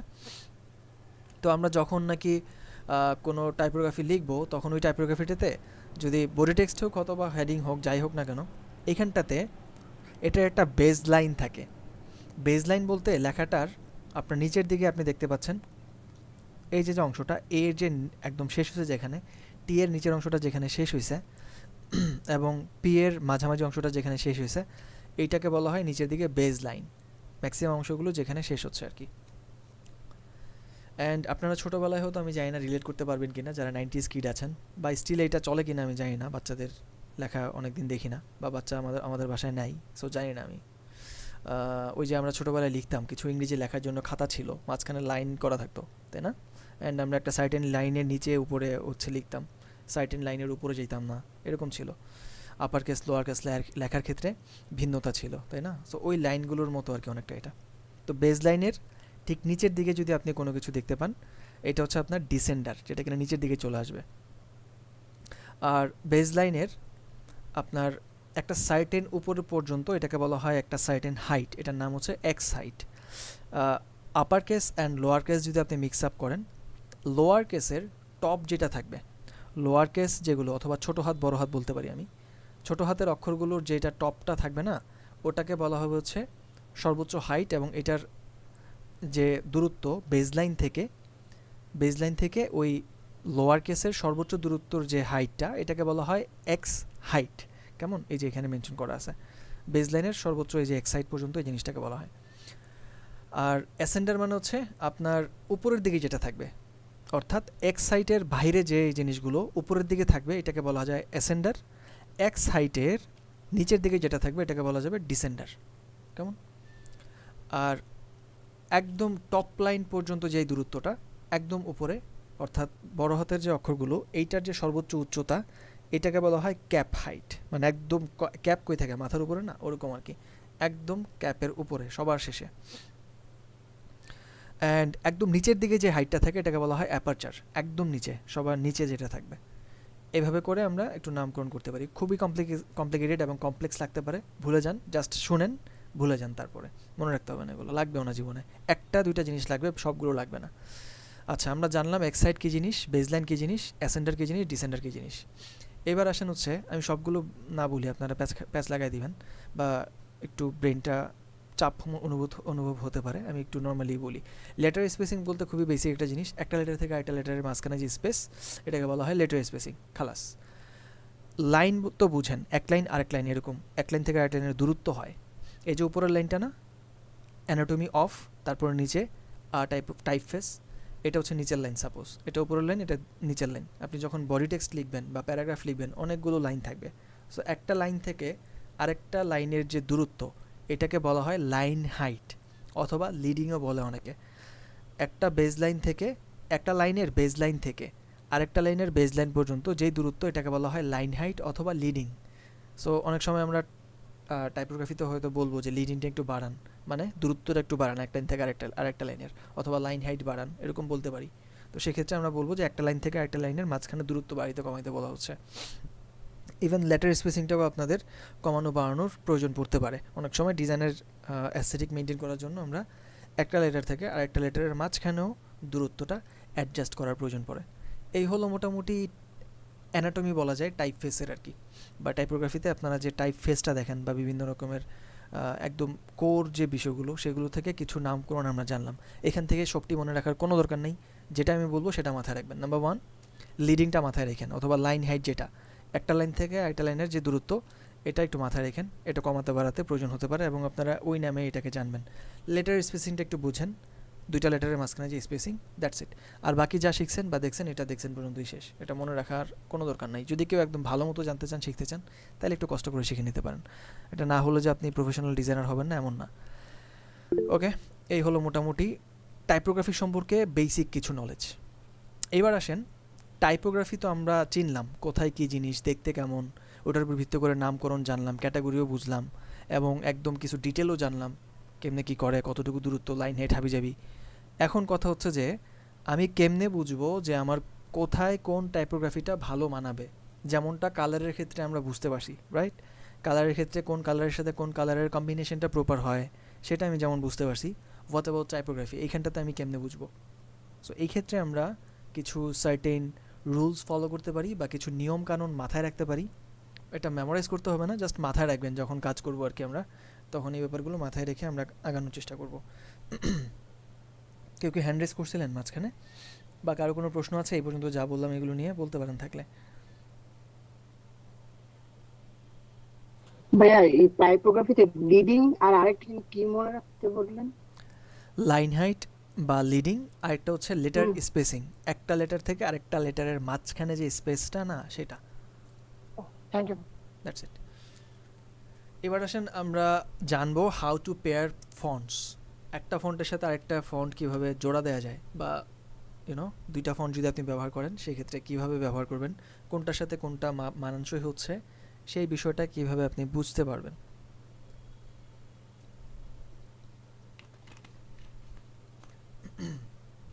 সরি, আমরা এই ক্ষেত্রে কিছু রুলস দেখার চেষ্টা করব। অ্যান্ড কালারের ক্ষেত্রে যে ব্যাপারটা আপনারা জেনেছিলেন যে অনেক বেশি রঙের ব্যবহার মানেই যে ভালো ডিজাইন এমন না, টাইপোগ্রাফির ক্ষেত্রেও এই সেম থিওরিতেই আমরা আগাবো। অনেক বেশি ফন্ট ব্যবহার করলেই যে আপনার ডিজাইনটা উরুস দুরুস হবে এমন না, দেখা যাবে যে ডিজাইনটার কোয়ালিটি কমে যাবে। সো ফন্টের ক্ষেত্রেও আমাদের লিমিটেশনস মেনটেন করতে হবে। কী ধরনের লিমিটেশনস? প্রথমত আমরা অনেক বেশি ফন্ট ব্যবহার করব না, ম্যাক্সিমাম দুইটা, সর্বোচ্চ ম্যাক্সিমাম 2 থেকে 3টা, এর বেশি না। একটা ফন্টের মধ্যেই আমরা ভ্যারাইটিস করতে পারি। সাধারণত কোনো একটা ফন্টের আপনার বিভিন্ন ধরনের ফ্যামিলি মেম্বার থাকে। একটা ফ্যামিলিতে কেমন হয় মানুষগুলো, এজের ডিফারেন্স থাকে, হেলথের মানে গঠনগত দিক থেকে, স্ট্রাকচারাল দিক থেকে ডিফারেন্স থাকে, তাই না? তেমনি ফন্টেরও একটা ফ্যামিলি হয়, তবে এই জিনিসটা হয় হচ্ছে ওদের স্ট্রাকচার কেমন দেখতে এটার উপর ভিত্তি করে। ফ্যামিলিতে যেমন এক একজন এক এক রকম শেপে থাকি আমরা, ছোটো ভাই একটু চিকন চাকন থাকে, আব্বু একটু মোটা সোটা, আম্মু একটু মোটা সোটা থাকে, আমি একটু মানে মিডিয়াম টাইপের, এরকম বিভিন্ন রকম হেলথ কন্ডিশন থাকে না আমাদের। এই ফন্টের ফ্যামিলিতেও এরকম বিভিন্ন রকম ফ্যামিলি মেম্বার থাকে। এদের মধ্যে কেউ থাকে একদম চিকন ডিকলিকা, আবার কেউ থাকে তার থেকে একটু মোটা, কেউ থাকে রেগুলার শেপের নর্মাল, কেউ থাকে একটু বোল্ড টাইপের একটু বেশি মোটা, কেউ থাকে একটু এক্সট্রা বোল্ড অথবা ব্ল্যাক টাইপের একদম সবচেয়ে বেশি মোটা সোটা। সো এইটার উপর ভিত্তি করে আমাদের একটা ফন্টের টাইপ হয় আর কি, বা ফন্টের এটাকে বলা যায় ফ্যামিলি। তো এই ফ্যামিলি মেম্বার সবগুলোকে নিয়েই মূলত আমাদের একটা ফন্ট তৈরি হয়। তো যখন নাকি আমরা সার্টেন ফন্ট ব্যবহার করি, সেই ফন্টের ফ্যামিলির ভ্যারিয়েশন আমরা চেষ্টা করি ব্যবহার করার। যেমন আমি যদি কোনো একটা ফন্ট চুজ করি, সেইখানটাতে মনসারাট নামে একটা ফন্ট ব্যবহার করা হয়েছে। আপনি যদি নিচের দিকে আসেন সেক্ষেত্রে ফন্টের স্টাইল বা এদের ফ্যামিলিটা দেখতে পাবেন। এই ফন্টের ফ্যামিলিটা অনেক বড় এবং এটার মধ্যে সবচেয়ে উপরে আছে হচ্ছে এক্সট্রা লাইট। একদম এক্সট্রা লাইট তো বুঝেনি, লাইট তো আছে, তার মধ্যে আরও এক্সট্রা লাইট, একদম চিকন চাকন। তারপরে থিন চিকন, তারপর এক্সট্রা লাইট আইটালিক। আইটালিক মানে হচ্ছে একটু বাঁকা বাঁকা থাকবে, ঘাটতারা টাইপের, এরা একটু বাঁকা হয়ে থাকে। তারপর থিন আইটালিক, তারপর লাইট আছে, লাইট রেগুলার আছে, লাইটের পরে হচ্ছে লাইটের আইটালিক দেখা যাচ্ছে, তারপর রেগুলার যে সাইজটা সেটা, দেন আইটালিক দেখা যাচ্ছে শুধু রেগুলারের আইটালিক, দেন হচ্ছে medium, then medium italic, semi bold, bold, extra bold and then black, সবচেয়ে মোটা। তো তো এরকম ভ্যারাইটিস থাকে, এগুলারে বলা হয় ফন্টের এক একটা ফ্যামিলি। কেমন? তো আমরা একটা দুইটা ফন্ট ব্যবহার করার পর সেই ফন্টের ফ্যামিলির মধ্যে ভেরিয়েশন করতে পারবো বিভিন্ন রকমের। ওকে, কালারের ক্ষেত্রে যেমন আমাদের মোনোক্রোমাটিক কালার কম্বিনেশন ছিল, সে আমি ব্লু কালার ইউজ করব, এই ব্লুটারই হয়তো একটা আলাদা ভেরিয়েশন করার জন্য আমি এটাকে একটু ডিফারেন্ট একটা শেড তৈরি করে নিলাম, একটু হালকা করে নিলাম, বা একটু গাঢ় লাগলে গাঢ় করে নিলাম, এরকমভাবে আর কি জিনিসটা মেনটেন করা যায়। আচ্ছা, তো ফন্ট পেয়ার করার ক্ষেত্রে কিছু রুলস আমরা দেখতেছি, বাট দেখি সেই জিনিসগুলো কিভাবে করা যায়। প্রথম যে রুলসটা বলা হচ্ছে, চুজ কমপ্লিমেন্টারি ফন্টস। কমপ্লিমেন্টারি কথাটার কথা হয়তো আপনারা শুনেছেন আগেও, বা কমপ্লিমেন্টারি ব্যাপারটা হয়তো রিলেট করতে পারছিলেন বা পারছেন। কালারের ক্ষেত্রে আমাদের কমপ্লিমেন্টারি কালার কম্বিনেশন ছিল, তাই না? টোটালি ডিফারেন্ট জগতের দুটা যদি আলাদা বিষয় আসে, তখন এটাকে বলা হবে কমপ্লিমেন্টারি ফন্ট। ওকে, তো কমপ্লিমেন্টারি ফন্টের মধ্যে আমরা সাধারণত একদমই আলাদা ধরনের দুইটা ফন্ট ইউজ করি। তো এখানে একটা এক্সাম্পল দেখতে পাচ্ছেন, এখানে নাম লেখা হচ্ছে মিস্টার মাইক অ্যান্ড ওনার ডেজিগনেশন নিচে লেখা হয়েছে। সো দুইটা আলাদা আলাদা ফন্ট, আপনারা কি বলতে পারবেন কোনটার কী নামকরণ হতে পারে based on their style, like serif, sans serif, cursive or display? একটু বলেন তো, নামটা কোন ফন্টে লেখা অ্যান্ড ওর ডেজিগনেশনটা কোন ফন্টে লেখা? ডেজিগনেশন হচ্ছে, নামটা স্ক্রিপ্ট নাম স্ক্রিপ্ট, আর সেন্সেরিফ নিচের ডেজিগনেশনটা। এক্স্যাক্টলি। সো নামটা যেটা, এটা পেঁচানো ঘোচানো একটা ফন্ট, রাইট? এটা স্ক্রিপ্ট ফন্ট। আর গ্রাফিক ডিজাইন যে নাম ইয়েটা ডেজিগনেশনটা, সেটা হচ্ছে ওনার সেন্সারি ফন্টে লেখা। কেমনে বুঝলাম? কজ এটার থিকনেস সব জায়গায় একরকম, তাই না? একদম পুরাটার মধ্যে একই রকম thickness. What about this one? সে আমি এটাকে নিচের দিকে এনে এখান থেকে টাইমস নিয়েও রোমান করে দিলাম ফন্টের নামটা, তখন দেখেন পুরো সিনারিওটাই চেঞ্জ হয়ে যায়। লুক, এটা কোন ধরনের ফন্ট? অবশ্যই সারিফ ফন্ট, রাইট? কারণ এটার এজগুলো একটু থিকনেস একরকম না প্রথমত, দ্বিতীয়ত এজগুলো একটু ডিফারেন্ট। এটা বোল্ডটা নেওয়া হয়েছে এর জন্য এরকম। রেগুলার নিলে দেখেন এই হলো রেগুলার ফন্ট। সো এরকম আলাদা করতে পারবো। সো আমি যেটা বলতে চাচ্ছিলাম, এখানে কমপ্লিমেন্টারি ফন্ট বলতে বোঝায় যদি কখনো আপনি কোনো সার্টেন জায়গায় ডিজাইন নিয়ে ফন্ট ব্যবহার করেন, চেষ্টা করবেন কার্সিভ অথবা অন্য যে কোনো একটা ফন্টের মধ্যে আলাদা আলাদা ভ্যারাইটি রাখার ক্ষেত্রে দুই ক্যাটাগরির ফন্ট নেওয়ার জন্য। যেমন ডেজিগনেশন লেখাটাকে আমরা এখানে সার্টেন একটা ফন্ট নিলাম, সান সেরিফ, অ্যান্ড এটাতে আমরা হচ্ছে আইটালিকটা ইউজ করলাম, সরি আইটালিক বলতেছি, স্ক্রিপ্টটা ইউজ করলাম। তবে এটা ডিপেন্ড করে কোন মুড অথবা কোন ধরনের ক্লায়েন্ট অথবা কী ধরনের কাজ সেটার উপর ভিত্তি করে। সব জায়গায় যে স্ক্রিপ্ট ভালো মানাবে এমন না। সে আপনি একটা বিয়ের দাওয়াতের কার্ড করতেছেন, সেক্ষেত্রে বর এবং কনের নামটা আপনি স্ক্রিপ্টে লিখলেন এবং কোথায় বিয়ে, হাবিজাবি, এইসব ডেটাগুলো আপনি একটা সারিফ ফন্টে লিখলেন। এটা একটা ভালো মানসিক কম্বিনেশন হতে পারে in case of those type of traditional occasion, right? আর এখানটাতে আমরা নর্মালি দেখা যায় সারিফ এবং সান সেরিফের মধ্যে কম্বিনেশনও চাইলে করা যেতে পারে। এরকম দুইটা আলাদা ভিন্ন ধরনের ফন্টের মধ্যে কম্বিনেশনটাকে মূলত আমরা কমপ্লিমেন্টারি ফন্ট হিসেবে কনসিডার করতে পারি, যেটা কিনা আলাদা ধরনের। সো আমরা ডিজাইন করার সময় চেষ্টা রাখবো আমাদের হেডলাইন এবং বডি টেক্সটের মধ্যে একটু এরকম ডিফারেন্স যদি রাখা যায়, এটা সব ক্ষেত্রে না, যদি কখনো পসিবল হয় সেক্ষেত্রে রাখার। সেকেন্ডলি বলা হচ্ছে এস্টাবলিশ আ ভিজুয়াল হায়ারার্কি। এই জিনিসটা খুবই গুরুত্বপূর্ণ। এস্টাবলিশ আ ভিজুয়াল হায়ারার্কি। হায়ারার্কি কী জিনিস একটু আমাকে যদি কেউ বলতে পারতেন। আপনারা কি কেউ বুঝেন হায়ারার্কি বলতে কী বোঝায়?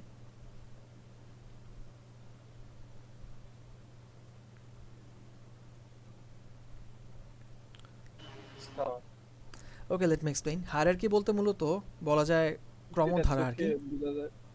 লাইক আপনি যদি কোনো একটা বলা যায় কোনো একটা কর্পোরেট অফিসের কথা বলেন, এখানটাতে একটা চেইন অফ কমান্ড থাকে, বা মিলিটারিতে যেমন চেইন অফ কমান্ড থাকে, জেনারেল, তারপরে এরকম লেফটেন্যান্ট জেনারেল আই গেস, তারপরে ব্রিগেডিয়ার জেনারেল, এরকম হাবিজাবি করতে করতে মেজর, ক্যাপ্টেন, লেফটেন্যান্ট, এরকম আলাদা আলাদা করে করে নিচের দিকে আসে। সো এরকম আমাদের বিভিন্ন রকমের কর্পোরেট অফিসের মধ্যে দেখা যায় স্টেক হোল্ডার্সরা থাকে, চেয়ারম্যান থাকে, ম্যানেজিং ডিরেক্টর থাকে, বিওডি থাকে, বোর্ড অফ ডিরেক্টরস থাকে, সি লেভেলের অনেক এক্সিকিউটিভরা থাকে, সিইও থাকে, সিওও থাকে, সিটিও থাকে, এরকম বিভিন্ন রকমের সি লেভেলের কিছু এক্সিকিউটিভ থাকে। অ্যান্ড দেন হয়তো কোনো ম্যানেজিং লেভেলের বিভিন্ন কি বলে ডেজিগনেশন থাকতে পারে। এভাবে করে উপর থেকে আস্তে আস্তে নিচের দিকে আসে না, এটাকে বলা হয় হায়ারার্কি আর কি। বা একটা চেইন বলতে পারেন, যেটা কিনা ক্রমবর্ধমানভাবে বড় থেকে নিচের দিকে সাজানো হয় সাধারণত।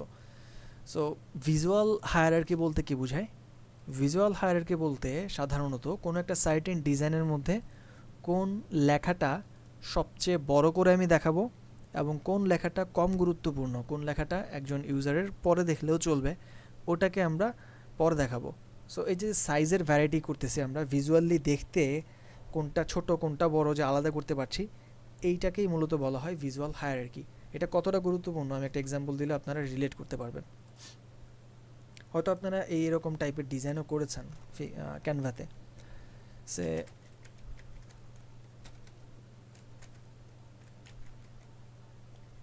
ফ্ল্যাশ সেল বিভিন্ন অফার টফার দেয়, তো আমরা একটু দেখি ব্যানার টাইপের কিছু আছে কিনা।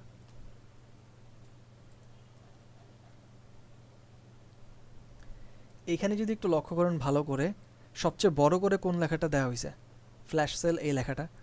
অ্যান্ড স্বপ্নটা তার থেকে একটু ছোট, আপ টু 50% অফ, এটা সবচেয়ে ছোট করে এখানটাতে লেখা। আর যদি কোনো শর্ত প্রযোজ্য হইতো তাহলে তো কথাই নেই, এটা যে কই লিখবে এবং কতটা হালকা করে এবং কতটা ছোট্ট করে দেখবেনই না, তাই না? এরকম হয়। সো কোনো একটা সার্টেন ফন্টের মধ্যে, এই ডিজাইনের মধ্যে আমরা যদি ভিজুয়াল হায়ারার্কির কথা বলি, সাধারণত একজন ইউজার বা একজন মানুষ যখন দেখবে ডিজাইনটা, তাকে আপনি কোন মেসেজটা সবার আগে দেখাতে চান এবং সবচেয়ে প্রায়োরিটি দিয়ে সবার উপরে দেখাতে চান, সেই জিনিসটাকে বলা হয় টপ লেভেলের হায়ারার্কি আর কি। সো এখানে ফ্ল্যাশ সেল লেখাটা সবার আগে। তারপর হচ্ছে আপ টু 50% অফ। একটু ইম্যাজিন করেন তো, সবগুলো যদি একই সাইজের হইতো, একটু আলাদা করতে কষ্ট হইতো না আপনার, যে কোন জিনিসটা কোথায় কি, রাইট? সো এখানে কিন্তু আলাদা করে আপনি সুন্দর মতো বুঝতেছেন যে এই ব্যানারটা দেখে যে এখানে কী হচ্ছে, এখানে ফ্ল্যাশ সেল চলতেছে। ওকে ফাইন, স্বপ্ন আমাকে স্বপ্ন করতে বলছে, ওকে যাই দেখি কী অবস্থা। পরে যেয়ে দেখলেন যে ও আচ্ছা 50% অফ দিবে, বা ভালো মতো লক্ষ্য করলে হয়তো আপনার শেষের দিকে এটা চোখে পড়তে পারে।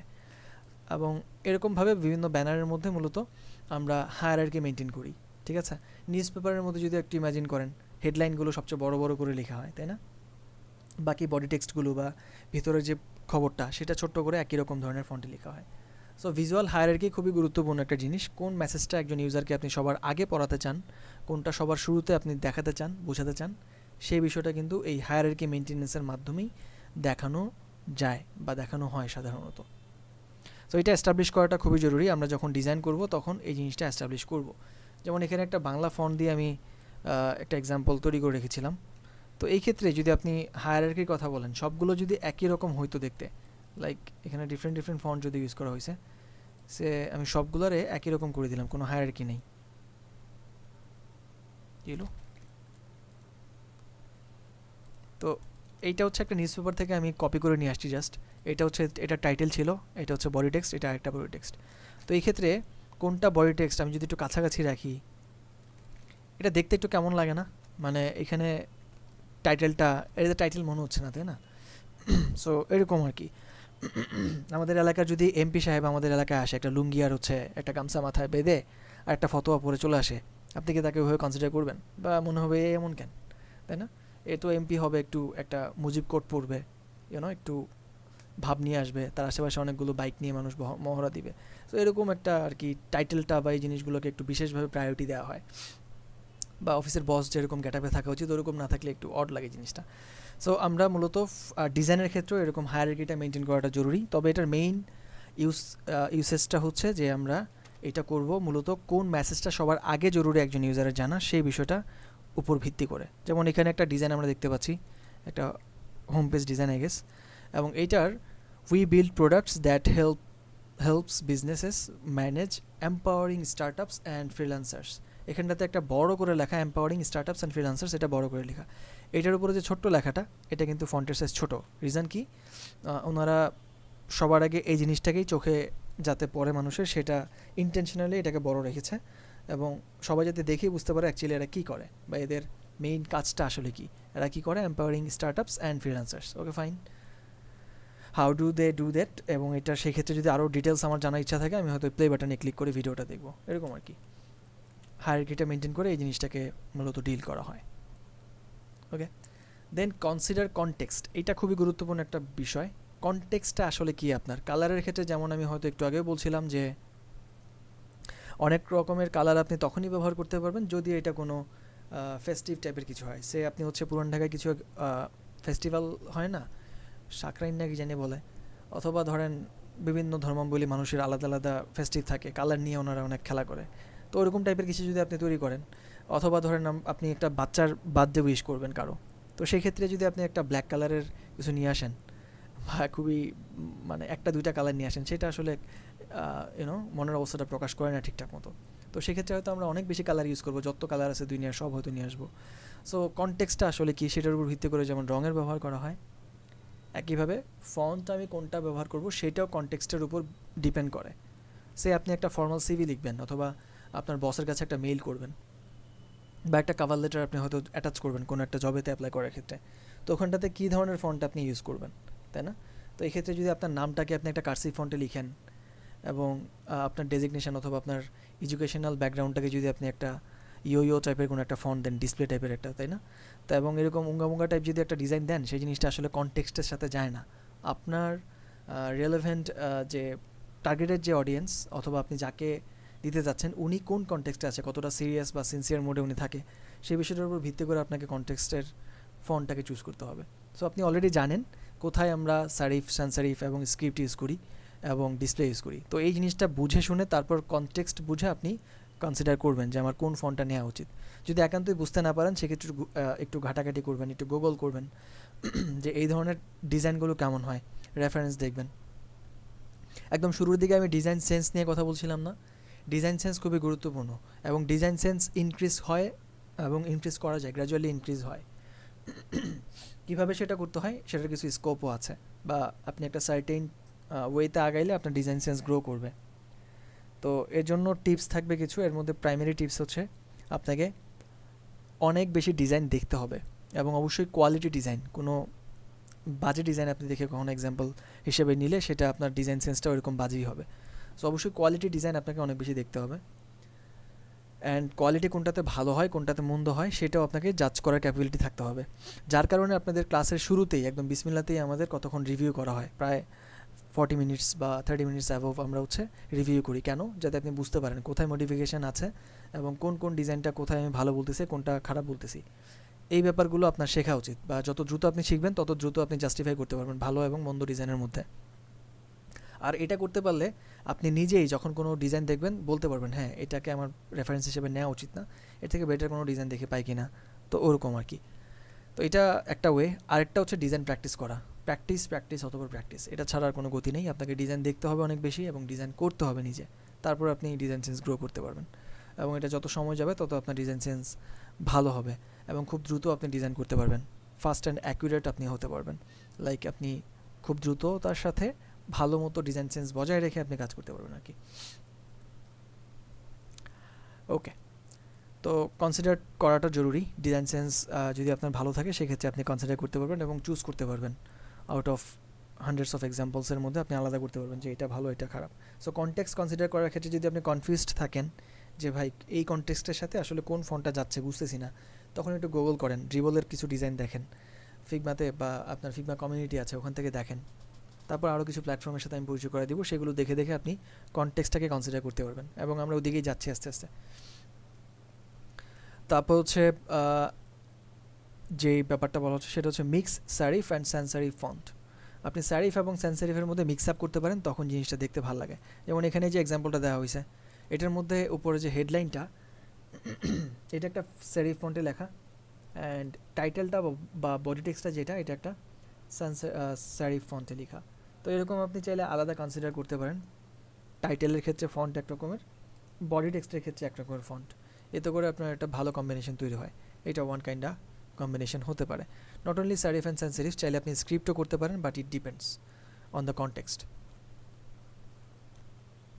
ওয়েল, তো আরেকটা করা যায় সেটা হচ্ছে আপনি চাইলে সারিফ এবং সারিফের মধ্যেই চাইলে করতে পারেন। সারিফের বোল্ড ইউজ করলেন টাইটেলে, সারিফের রেগুলার ফন্টটা ইউজ করলেন বডিতে। ইভেন সান সারিফের মধ্যে আপনি করতে পারেন, লাইক সান সারিফের বোল্ড ফন্টটাকে আপনি টাইটেলে ইউজ করলেন, অ্যান্ড সান সারিফের রেগুলার বা লাইট ফন্টটাকে আপনি বডি টেক্সটে ইউজ করলেন। এইভাবে করে মিক্স করা যায় আপনার একই ফন্টের ডিফারেন্ট ফ্যামিলির মধ্যেও।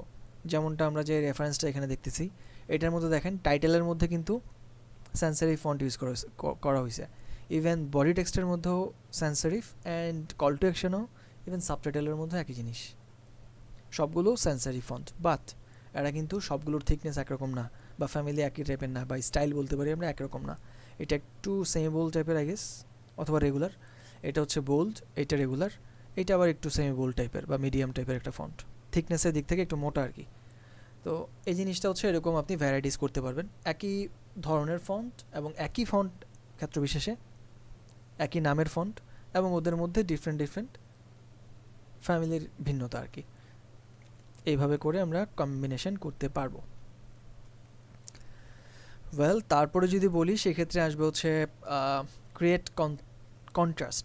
কন্ট্রাস্টটা খুবই জরুরি। একটু আগে হয়তো আপনাদেরকে আমি বুঝাচ্ছিলাম ওই যে বাংলা ফন্টের মাধ্যমে টাইটেল এবং বডি টেক্সটের ফন্ট একই রকম দিয়ে দিলে যেমনটা হয়, এটাকে বলা হয় মানে কন্ট্রাস্টের মিসিং বলা যায় আর কি। সো কন্ট্রাস্ট কেমনি তৈরি করব? টাইটেল এবং বডি টেক্সট যাতে আলাদা করা যায়, কোনটা টাইটেল, কোনটা বডি টেক্সট, কোনটা আপনার কল টু অ্যাকশনের টেক্সট, অথবা কোনটা আপনার ক্যাপশনের টেক্সট, এগুলো যাতে মানুষ বলতে পারে আলাদা করে, বা দেখে যাতে বুঝতে পারে না এটা অন্য জিনিস, এটা আলাদা জিনিস। যেমন এখানটাতে উপরে এটা হচ্ছে টাইটেল, আলাদা করা যাচ্ছে, এটা বডি টেক্সট একই রকম। এই দুইটার যদি ফন্ট আপনি একই রকম দিয়ে দেন, তখন দেখেন বোঝা যায় কোনটা টাইটেল ছিল বা কোনটা কি। ইভেন এদের মধ্যে যদি আপনি কাছাকাছি নিয়ে আসেন, তখন কিন্তু বোঝার কোনো উপায়ই নেই। তো কন্ট্রাস্ট বাড়ানোর জন্য উপায় হচ্ছে পার্থক্য করে দেয়া, হয় বোল্ড করা এবং ফন্টের সাইজ ইনক্রিজ করা। এইটার থ্রুতেই মূলত কন্ট্রাস্ট মেইনটেইন করা যায়। প্রথমত আপনি এটাকে ফ্যামিলি থেকে বডি টেক্সটে যেটা দেওয়া হয়েছে এর থেকে ভিন্ন করবেন, বোল্ড অথবা সেমি বোল্ড করবেন, এবং অবশ্যই সিমিলার সাইজ না রেখে ফন্টের একটু ইনক্রিজ করে দিতে পারেন, এবং অবশ্যই টাইটেলটাকে ইনক্রিজ করবেন, এমন যাতে না হয় টাইটেলের সাইজ দূর আর বডি টেক্সটের সাইজ তার থেকে দ্বিগুণ। এটা কখনই এমন হবে না, অবশ্যই একটু বেশি হইতে হবে। সো এক্ষেত্রে আমরা বডি টেক্সট যা দিব ওর থেকে প্রায় চেষ্টা করব 1.5 গুণ বা দ্বিগুণ বাড়ায় রাখার জন্য। সো এখানে বডি টেক্সটের সাইজ হচ্ছে 30, এখানটাতে আমরা চাইলে 40 বা 50-র আশেপাশে রাখতে পারি। সে 44 আমি দিলাম, ভালো লাগতেছে। বেশি বড় দেখালে আবার ভালো লাগবে না, অড লাগে জিনিসটা। সো এরকম আমরা কন্ট্রাস্ট বজায় রাখবো, যাতে পার্থক্য করতে পারে মানুষ যে না এই লেখাটা আলাদা বোঝা একটা জিনিস মিন করতেছে, আর নিচেরটা বডি টেক্সট অথবা এটা আলাদা জিনিস। এরকমভাবে আমরা কন্ট্রাস্ট বজায় রাখবো। এবং কন্ট্রাস্টটার মধ্যে আমরা কালারের ব্যবহারের থ্রুতেও করতে পারি। সে টাইটেলের কালারটা আপনি একটু ডিফারেন্ট করলেন, অ্যান্ড অনেক সময় এমনও হয় সে আপনি টাইটেলের মধ্যে কোনো একটা সাইডের অংশ একটু হাইলাইট করার জন্য অন্য কোনো একটা কালার দিয়ে দিলেন, হতে পারে। আপনি যদি কন্ট্রাস্ট বজায় রাখতে চান তখন এরকম আলাদা করতে পারেন, একটা সুন্দর একটা কম্বিনেশন তৈরি হয়। সো এইভাবে করে আমরা কালারের থ্রুতেও কন্ট্রাস্ট বজায় রাখতে পারি। বলেন তোহা। ভাইয়া যে হেডলাইন থেকে আমরা কত পিক্সেল করব একটা লেখা ফন্ট? হ্যাঁ, আমরা যাবো ওদিকে। আমরা কি ডিজাইন করব সেটার উপর ভিত্তি করে আসলে কত পয়েন্টস হবে ফন্টের সাইজ সেটা ডিপেন্ড করে আর কি। সো আমরা একটা সার্টেন ডিজাইন যখন করব তখন আমি বলে দিব যে এই সাইজের মধ্যে বা এই ধরনের ডিজাইনের মধ্যে সাধারণত এরকম সাইজের মধ্যে ফন্টের সাইজটা রাখতে হয়, সেটা আমি প্রেফার করব বা আপনাদেরকে বলে দেওয়া হবে ইনশাল্লাহ যখন যে ডিজাইনটা করব তখন, কেমন? এবং আমরা নেক্সট ক্লাস থেকে ইনশাল্লাহ ওইরকম স্পেসিফিক ডিজাইনে চলে যাব। ওয়েল, আমরা কন্ট্রাস্টের সম্পর্কে জানলাম। দেন আসে হচ্ছে আপনার স্টিয়ার ক্লিয়ার অফ কনফ্লিক্টস বলতে মূলত কনফ্লিক্ট মানে তো বুঝেন কোনো যদি বৈষম্য তৈরি হয় কোথাও। সো এখানটাতে আমাদের একটু লেখাগুলো যদি আপনি খেয়াল করেন, এই লেখাগুলোর মধ্যে মানে দুনিয়াতে যত ফন্ট আছে সবগুলোই দিয়ে দেওয়া হয়েছে, তাই না? এরকম কোথাও বোল্ড, কোথাও সেরিফ, কোথাও স্যান্স সেরিফ, কোথাও কি জানি একটা ফন্ট, স্ক্রিপ্ট না ডিসপ্লে বলবো বুঝতেছি না। সো এরকম বিভিন্ন টাইপের উঙ্গাবুঙ্গা একটা ডিজাইন করে দিয়েছে, এরকম হয়। এবং এটা যদি কোথাও দেখেন এখানে যে জিনিসটা মিসিং সেটা হচ্ছে, বা মিসিং না আমি বলবো এখানে কনফ্লিক্ট তৈরি হয়েছে, বা এদের মধ্যে কন্ট্রাস্ট থাকলেও কনফ্লিক্ট অনেক বেশি, ঝামেলাপূর্ণ। সে আপনি কন্ট্রাস্টের জন্য শিখছেন যে কন্ট্রাস্ট করা যায় আলাদা আলাদা ফন্ট লিখে, ফাইন। তাহলে আপনি অনেক বেশি যদি আলাদা করে ফেলেন তখন আবার এটার কনফ্লিক্ট তৈরি হয়ে যাবে। সো ব্যালেন্স করতে হবে জিনিসটা। আপনি যদি মাঝখানে কোনো কিছু আলাদা করতেই চান কোনো একটা লেখাকে, সেক্ষেত্রে এই ক্ষেত্রে আপনি একটা কাজ করতে পারেন যে অনেক বেশি কিছু আপনাকে আলাদা না করে সে একটা সার্টেন লেখাকে বা একটা সার্টেন ওয়ার্ডকে আপনি হচ্ছে একটু আলাদা করে চোখে পড়াতে চান মানুষের, সেক্ষেত্রে ওটাকে ধরেন এবং ওটাকে একটু আইটালিক করে দেন অথবা একটু বোল্ড করে দেন। সে মিডিয়াম আইটালিক করে দিলাম, সুন্দর মতো চোখে পড়তেছে, তাই না? যদি চান এটা একটু কালারও চেঞ্জ করতে পারেন, সে আমি এটাকে একটু সাটল একটা কালার দিয়ে দিব যাতে মানুষ চোখে আটকায় এই জিনিসটা, যে এটা দিয়ে আমি এই জিনিসটা মিন করতেছি, সাটল হবে জিনিসটা। এবং এই জিনিসটা সব জায়গায় একই রকম রাখতে পারলে খুবই ভালো হয়। সে আপনি আরেকটা লেটার একই রকম রাখতে চান এরকম, ওটাকেও একইভাবে আপনি কনসিডার করেন এবং একই টাইপের স্টাইল ফলো করেন, তাহলে যা হবে কনফ্লিক্ট তৈরি হবে না। কিন্তু এরকম যদি করি যেখানে যে ফন্ট ইচ্ছা যেমনি মন চায় খালি আন্দাজে আলাদা করার জন্য করে দিলাম, সেটা আসলে খুবই ব্যাড প্র্যাকটিস এবং এটা আমরা কখনোই করব না। ওকে, এই হলো আপনার কনফ্লিক্ট এড়ানোর উপায়। এবং অবশ্যই আমাদের কনফ্লিক্ট কখন তৈরি হচ্ছে বা হচ্ছে না এই জিনিসটা কনসিডার করতে হবে, খেয়াল করতে হবে আর কি। তারপর বলা হচ্ছে avoid pairing fonts that are too similar. অনেক বেশি একই রকম দেখতে কোনো ফন্টের মধ্যে আমরা পেয়ার করব না, বা কি বলা যায় ইউজ করবো না আর কি। কন্ট্রাস্ট বজায় রাখার যে ব্যাপারটা, সেটা যদি আপনি বুঝে থাকেন এটাও বুঝবেন। কি বলতেছে, avoid pairing fonts that are too similar. অনেক বেশি কাছাকাছি টাইপের ফন্ট আমরা ব্যবহার করব না। যেমন এখানে দেখেন এরা ঠিক আছে একই রকম টাইপের টেক্সট এরা দেখা যাচ্ছে, কিন্তু হেডলাইন এবং এটা যদি আমি একই রকম রাখতাম তখন জিনিসটা আবার একটু অন্যরকম দেখাইতো, আলাদা করার কোনো গতি নেই বা উপায় নেই। তো সেক্ষেত্রে হেডলাইনটাকে একটু ডিফারেন্ট রেখে এই জিনিসটার মধ্যে একটু সিমিলারিটি আমরা রাখতে পারি চাইলে। তবে যদি ভিন্ন কোনো কিছু হয়, সে কোনো একটা হেডলাইন আপনি লিখলেন, এটার আন্ডারে আরেকটা কোনো কিছু আছে, একই রকম হলে ভালো হয়। বাট এটা এক্সাম্পলটা যদি এমন হয়, সাপোজ আমার এই জিনিসটা আমি আলাদা করে একটু বোল্ড করতে চাই বা একটু ভিন্নতা আনতে চাই, তবে একই ফন্টের মধ্যে আপনি চাইলে বোল্ড করতে পারেন অ্যান্ড রেগুলার বা এই জিনিসগুলোকে মেনটেন করতে পারেন। এটাকে বোল্ড করে দিই এবং মাঝখানেটাকে রেগুলার করি।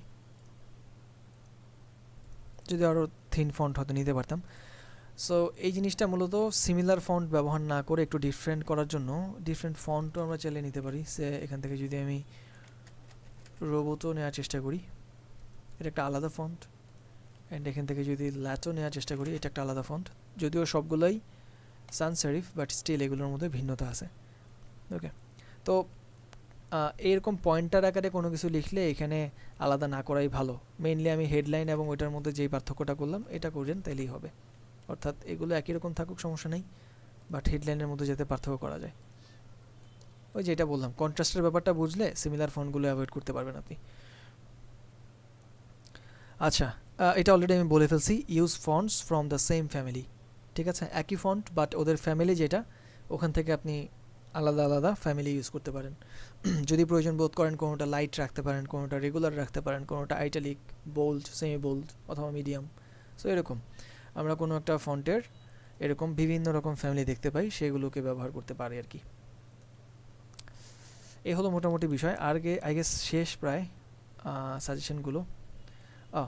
এটা অলরেডি বলছি, সেটা হচ্ছে limit your number of fonts. অনেক বেশি ফন্ট ব্যবহার করা যাবে না, এটাকে অবশ্যই লিমিটের মধ্যে রাখতে হবে। যেমন এখানটাতে এক একটার মধ্যে এক এক রকমের ফন্ট ব্যবহার করা হয়েছে। 2 থেকে 3টা ফন্ট ম্যাক্সিমাম নিতে পারেন। চেষ্টা করবেন একটা ফন্টের মধ্যেই আপনি হচ্ছে অনেক বেশি ফ্যামিলি চেঞ্জ করার জন্য, অর্থাৎ বোল্ড, ইটালিক এগুলোকে চেঞ্জ করার জন্য। আরেকটা ফন্ট যদি নেনও, সেটা হয়তো আপনি জাস্ট কল টু অ্যাকশনে ব্যবহার করবেন, অথবা হয়তো কোনো ক্যাপশনে ব্যবহার করবেন। ক্যাপশন কী জিনিস একটু বলি। যেমন এখানে ডিজাইনটার মধ্যে এটা হচ্ছে ধরেন সবচেয়ে বড় হেডিং বা হেডলাইন এইটা, তারপরে যে এইটা এন্টারপ্রেনার সলিউশন, এটা হচ্ছে আরেকটা বড় হেডিং, এটা হচ্ছে বডি টেক্সট, এটা ধরেন সিটিএর টেক্সট। কিছু টেক্সট আছে অনেক ছোট, ছোটদের থেকে ছোট, লাইক এখানে বডি টেক্সটটা সবচেয়ে ছোট না, ওর থেকেও একটা ছোট ফন্ট আপনি কোথাও না কোথাও দেখবেন। Look at this one, I guess CEO ওনার যে ডেজিগনেশনটা এইটা হতে পারে, আর কোথাও নাই। পাইছি। লুক এইখানে এই যে লেটেস্ট নিউজ, এদের যে ব্লগ অংশটা, এই ব্লগের নিচে এই যে টাইটেলটা, এই টাইটেলটার ঠিক উপরে অ্যাডভাইজার অ্যান্ড এই যে রিটেন বাই স্টেলা, ডেট, এগুলো হচ্ছে ক্যাপশনের সাইজ। এইটা বডি টেক্সট যেটা ছিল না, ওই বডি টেক্সটের থেকেও ছোট। তো এরকম ক্যাপশনের সাইজটা মূলত সবচেয়ে ছোট আর কি। সো সামহাও আমরা হয়তো একটা ডিফারেন্ট ফন্ট ইন কেস ক্যাপশনের জন্য অথবা কল টু অ্যাকশন যে সকল বাটনগুলো থাকে সেগুলোর জন্য রিজার্ভ রাখি। তাই আমি সবগুলো কল টু অ্যাকশন একটা ডিফারেন্ট ফন্ট ইউজ করতে পারি। আমি সবগুলো টাইটেলের জন্য কোনো একটা ডিফারেন্ট ফন্ট ইউজ করতে পারি। তো এই ক্ষেত্রে আমি যেটা বলতে চাচ্ছি, 2টা ফন্ট ইউজ করলে মোর দেন ইনাফ। 2টা ফন্টের মধ্যে আপনি ভ্যারাইটিস করতে পারেন। তবে আপনারা নিজেরা যখন ডিজাইন করবেন প্রোডাক্টটা, তখন আমি হাইলি রেকমেন্ড করবো আপনারা একটা ফন্ট ইউজ করেন, তাহলে আপনাদের কাজের সুবিধা হবে এবং ডিজাইনটাও কনসিস্টেন্ট লাগবে দেখতে। এবং ফ্যামিলির যেই ফন্টের মধ্যে ফ্যামিলি বেশি আছে এরকম টাইপের একটা ফন্ট নিলেই হবে। যেমন একটু আগে টাইমস নিয়েও রোমান আমি নিতে যাচ্ছিলাম একটা সারিফ ফন্ট, ওটার মধ্যে 4টা ভ্যারাইটিস আছে মাত্র। সো এটার মধ্যে 4টা ভ্যারাইটিস বা 4টা ওদের ফ্যামিলিতে 4জন মেম্বার। আবার আপনি যদি মনসেরাট নেন, দুনিয়ার যত মেম্বার আছে সব ওদের ফ্যামিলিতে। শেষ হবে না স্ক্রল করতে করতে, বহুত ফ্যামিলি মেম্বার ওদের। সো এরকম বিভিন্ন ফন্ট আছে যেগুলো কিনা ফ্যামিলি অনেক বেশি। সো আপনারা সানস সেরিফের ওরকম টাইপের ফন্টগুলোকে নেওয়ার চেষ্টা করবেন। জানি আপনাদের মনে একটা কোশ্চেন ঘোরাঘুরি করতে পারে যে ভাই চিনবো কেমনে কোনটা, এই ফন্টগুলোর নাম আপনি তো বলতেছেন টপাটপ, কিন্তু আমরা কই থেকে জানবো? ওটা নিয়ে আমি সলিউশন দিচ্ছি একটু পর। আমি একটু এই স্লাইডটা শেষ করি। সো লিমিট ইউর ফন্টস মানে হচ্ছে আমরা বেশি ফন্ট ব্যবহার করব না, ফন্টের মধ্যে সীমাবদ্ধ থাকবো। And lastly I guess this is the last one, এবং বলা হচ্ছে প্র্যাকটিস। শেখার জন্য সবচেয়ে বড় হাতিয়ার হচ্ছে প্র্যাকটিস করা, এছাড়া আর কোনো গতি নেই। এই যে আমি বললাম রুলসগুলো, এগুলো আপনি জানলেন, যদি আপনি মুখস্থ করেন একদম ঠাটা মুখস্থ, ঝরঝরা মুখস্থ, কালকে আপনি ক্লাসে আসলে আমি ধরলে বলতে পারবেন, এরকম টাইপের মুখস্থ। কোনো লাভ নেই যদি না আপনি এটাকে এক্সিকিউট করে কোনো ডিজাইন করেন। হয়তো আপনি কিছুদিন পর এটা ধরে সে মৃত্যুর আগের দিন আপনি বলতে পারতেছেন, এটা কোনো লাভ নেই যদি আপনি এটাকে আপনার জীবনে কাজে না লাগান। আনফর্চুনেটলি আমাদের পড়াশোনা হচ্ছে অনেকটা ওরকম টাইপেরই, আমাদের গতানুগতিক কারিকুলাম। ওয়েল, প্র্যাকটিস ছাড়া কোনো গতি নেই। আমরা যা যা জানলাম এই জিনিসগুলোকে আমরা হচ্ছে এক্সিকিউট করব। শিখলাম, বুঝলাম, ঠিক আছে, জানলাম, মানলাম, এটাকে এক্সিকিউট করার মাধ্যমে আমরা হচ্ছে প্র্যাকটিসের আওতায় নিয়ে আসবো, এবং প্র্যাকটিস করতে করতে এটা নখদর্পণে চলে আসবে। আপনাকে আর ওই জিনিসগুলো বলতে হবে না, বা আপনার সাবকনসিয়াস মাইন্ডে ওগুলো গেঁথে যাবে। আপনি এটা ভুল করে হয়তো সামহাও নিয়ে আসতে পারেন, বাট এই ভুলটা হবে না আপনি যদি চর্চা কন্টিনিউ করেন। ওয়েল, আমি যে ফন্টগুলো বললাম বা ফন্টের যে নামগুলো বললাম, এগুলো আপনি শেখার জন্য গুগল ফন্টস বলে একটা সাইট আছে। এছাড়া ফন্টসের জন্য থাউজেন্ডস অফ ওয়েবসাইট অ্যাভেলেবল গুগলে। যদি আপনি ফ্রি ফন্টস লিখে যা সার্চ করেন না, অনেক রকমের ফন্টের গোডাউন পেয়ে যাবেন, বহুত আছে। এর মধ্যে আমার পছন্দের কিছু সাইট আছে। বাংলা ফন্টের জন্য লিপিগড় আমার পছন্দের একটা জায়গা, তারপর ফন্ট স্কোয়ারিয়াল ইংরেজি ফন্টের জন্য একটা পছন্দের জায়গা, তাছাড়া গুগল ফন্টও আছে। গুগল ফন্টস যদি ওখানে সার্চ করেন, এই যে এটা fonts.google.com, এখানে গেলে আপনি বিভিন্ন ক্যাটাগরি ওয়াইজ ফন্টগুলোকে আলাদা করতে পারবেন। যেমন এখানে সারিফ ফন্ট আছে, আপনি যদি সারিফে ক্লিক করেন শুধু সারিফ টাইপের ফন্টই দেখাবে। ল্যাঙ্গুয়েজ চেঞ্জ করা যাবে। আপনি যদি বেঙ্গলি লিখতে চান বেঙ্গলি নিয়ে আসতে পারেন। তারপর আপনি যদি বেঙ্গলের মধ্যে সারিফ চান, এটা এরকম সান্স সেরিফ চাইলে নিয়ে আসতে পারেন, বাট এটা বেঙ্গলির ক্ষেত্রে না, যেমনটা আমরা জেনেছি এটা ইংলিশের জন্য বা লাতিনের জন্য। ওয়েল, তো আমরা এখান থেকে লাতিন চুজ করব, এবং এটা কি আসছে, ইংরেজিতে যাই, নাই ইংলিশ, ওই তো লাতিন। অ্যান্ড এখান থেকে আমরা সারিফ সান্স সেরিফ যদি চুজ করি, দেখতে পাচ্ছি স্লাব সেরিফ বলে একটা অপশন হয়, যেটা কিনা সারিফ এবং সান্স সেরিফের মাঝামাঝি। তো এরকম অনেক রকমের ফন্টের নাম আপনারা দেখতে পাবেন। যেমন এখানে মনসারের যে ফন্টটা আমরা দেখলাম সেটা, তারপর লাটো আছে, ইন্টার আছে, প্রথম দিকের কয়েকটা ফন্ট, রোবোটো আছে। এগুলাই ঘুরে ফিরে পৃথিবীতে ব্যবহার করা হয় মেইনলি, রেলওয়ে, অসওয়াল্ড, নটোসেন্স। সো এগুলো হচ্ছে ট্রেন্ডি ফন্টগুলো আর কি। ফন্ট স্কোয়ারিয়াল আছে, এখান থেকে হাত বলে একটা বাটন আছে, এখানে ক্লিক করেন অ্যান্ড আপনি এখানে যে নামগুলো দেখবেন এগুলো ফ্রিকোয়েন্টলি অনেক বেশি ব্যবহার করা হয়। লিপিগড় বাংলা ফন্টের জন্য আপনি পাবেন। ফ্রি ফন্টে যদি ক্লিক করেন বহুত এরকম কালেকশন আছে বাংলা লেখার জন্য। তো এখানে ক্লিক করার পর আমরা ফ্রিকোয়েন্টলি যে ফন্টগুলো ব্যবহার করা হয় সেগুলোর নাম এখানে পেয়ে যাব। প্রথম দিকের কয়েকটা ফন্টই হয়তো মোটামুটি আমরা ব্যবহার করব। তো আমরা ফন্টের নাম ব্যবহার করতে করতে প্র্যাকটিস করতে করতেই শিখে যাব। আলাদা করে কোনো ফন্টের নাম মুখস্থ করার দরকার নেই, কেমন? তো এই পর্যন্ত আপনারা কালার নিয়ে জানলেন, ফন্ট সম্পর্কে একটু ইনডেপথ নলেজ গ্যাদার করলেন। তো এগুলো এক্সিকিউট করার পালা। আমরা এই যে 3টা ক্লাস করলাম, পড়াশোনা করলাম, এগুলো আমরা নেক্সট ক্লাস থেকে এক্সিকিউশনে যাব, এবং ফিগমা সফটওয়্যারটা ব্যবহার করার মাধ্যমে আমরা বিভিন্ন রকমের ইউআই বেসড ডিজাইনগুলোকে দেখার চেষ্টা করব। তো আজকের ক্লাসের আপনাদের একটা সার্টেন টপিকের টাস্ক থাকবে, এবং আমি একটা স্পেসিফিক ডিজাইন আপনাদেরকে দিব অ্যাজ অ্যান অ্যাসাইনমেন্ট, এবং সেই অ্যাসাইনমেন্টটা সবার একই রকম হবে হয়তো। আমি জাস্ট জাস্টিফাই করব কতটুকু অ্যাকুরেট আপনারা করতে পেরেছেন। যে কোনো প্রশ্ন থাকলে আমাকে বলবেন। সোফার অনেকক্ষণ বকর বকর শুনছেন, লেট মি নো কোনো ইস্যুজ আছে কিনা বা বুঝতে কোথাও অসুবিধা হয়েছে কিনা বলেন।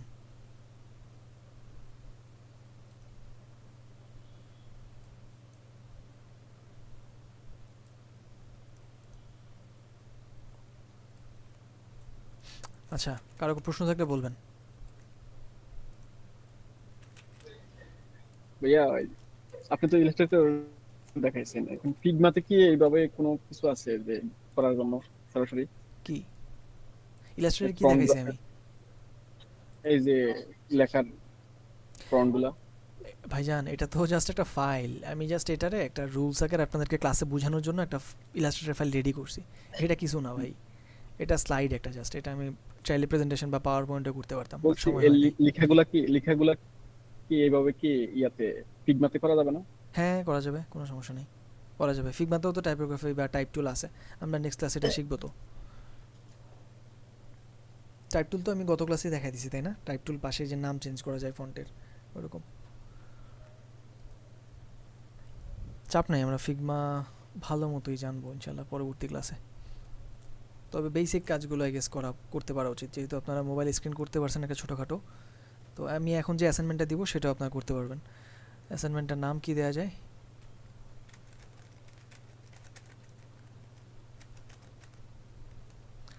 টাইপোগ্রাফি রাখলাম এবং এখানে আমি একটা অ্যাটাচমেন্ট দিচ্ছি, এবং এই অ্যাটাচমেন্টটা আপনারা সবাই ডাউনলোড করে নিয়ে দেন ইউজ করতে পারবেন।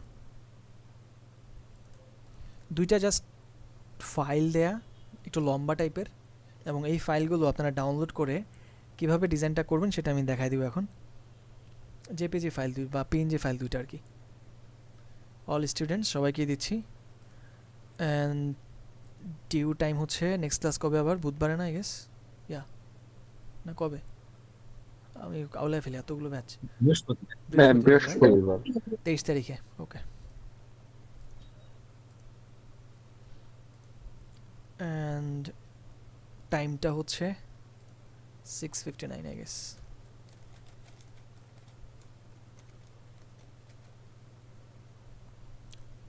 ঠিক আছে,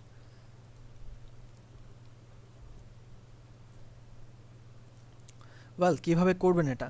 আপনি এটাতে ক্লিক করার পর এই যে ডকুমেন্টগুলো পেয়ে যাবেন, ওপেন করবেন ক্লিক করে, দেন ডাউনলোড করে নেবেন। সামহাও ডাউনলোড করা যাবে আই গেস, আমার এখানে হয়তো দেখাচ্ছে না। থ্রি ডটে ক্লিক করলে ডাউনলোড বা কিছু একটা পেয়ে যাবেন হয়তো।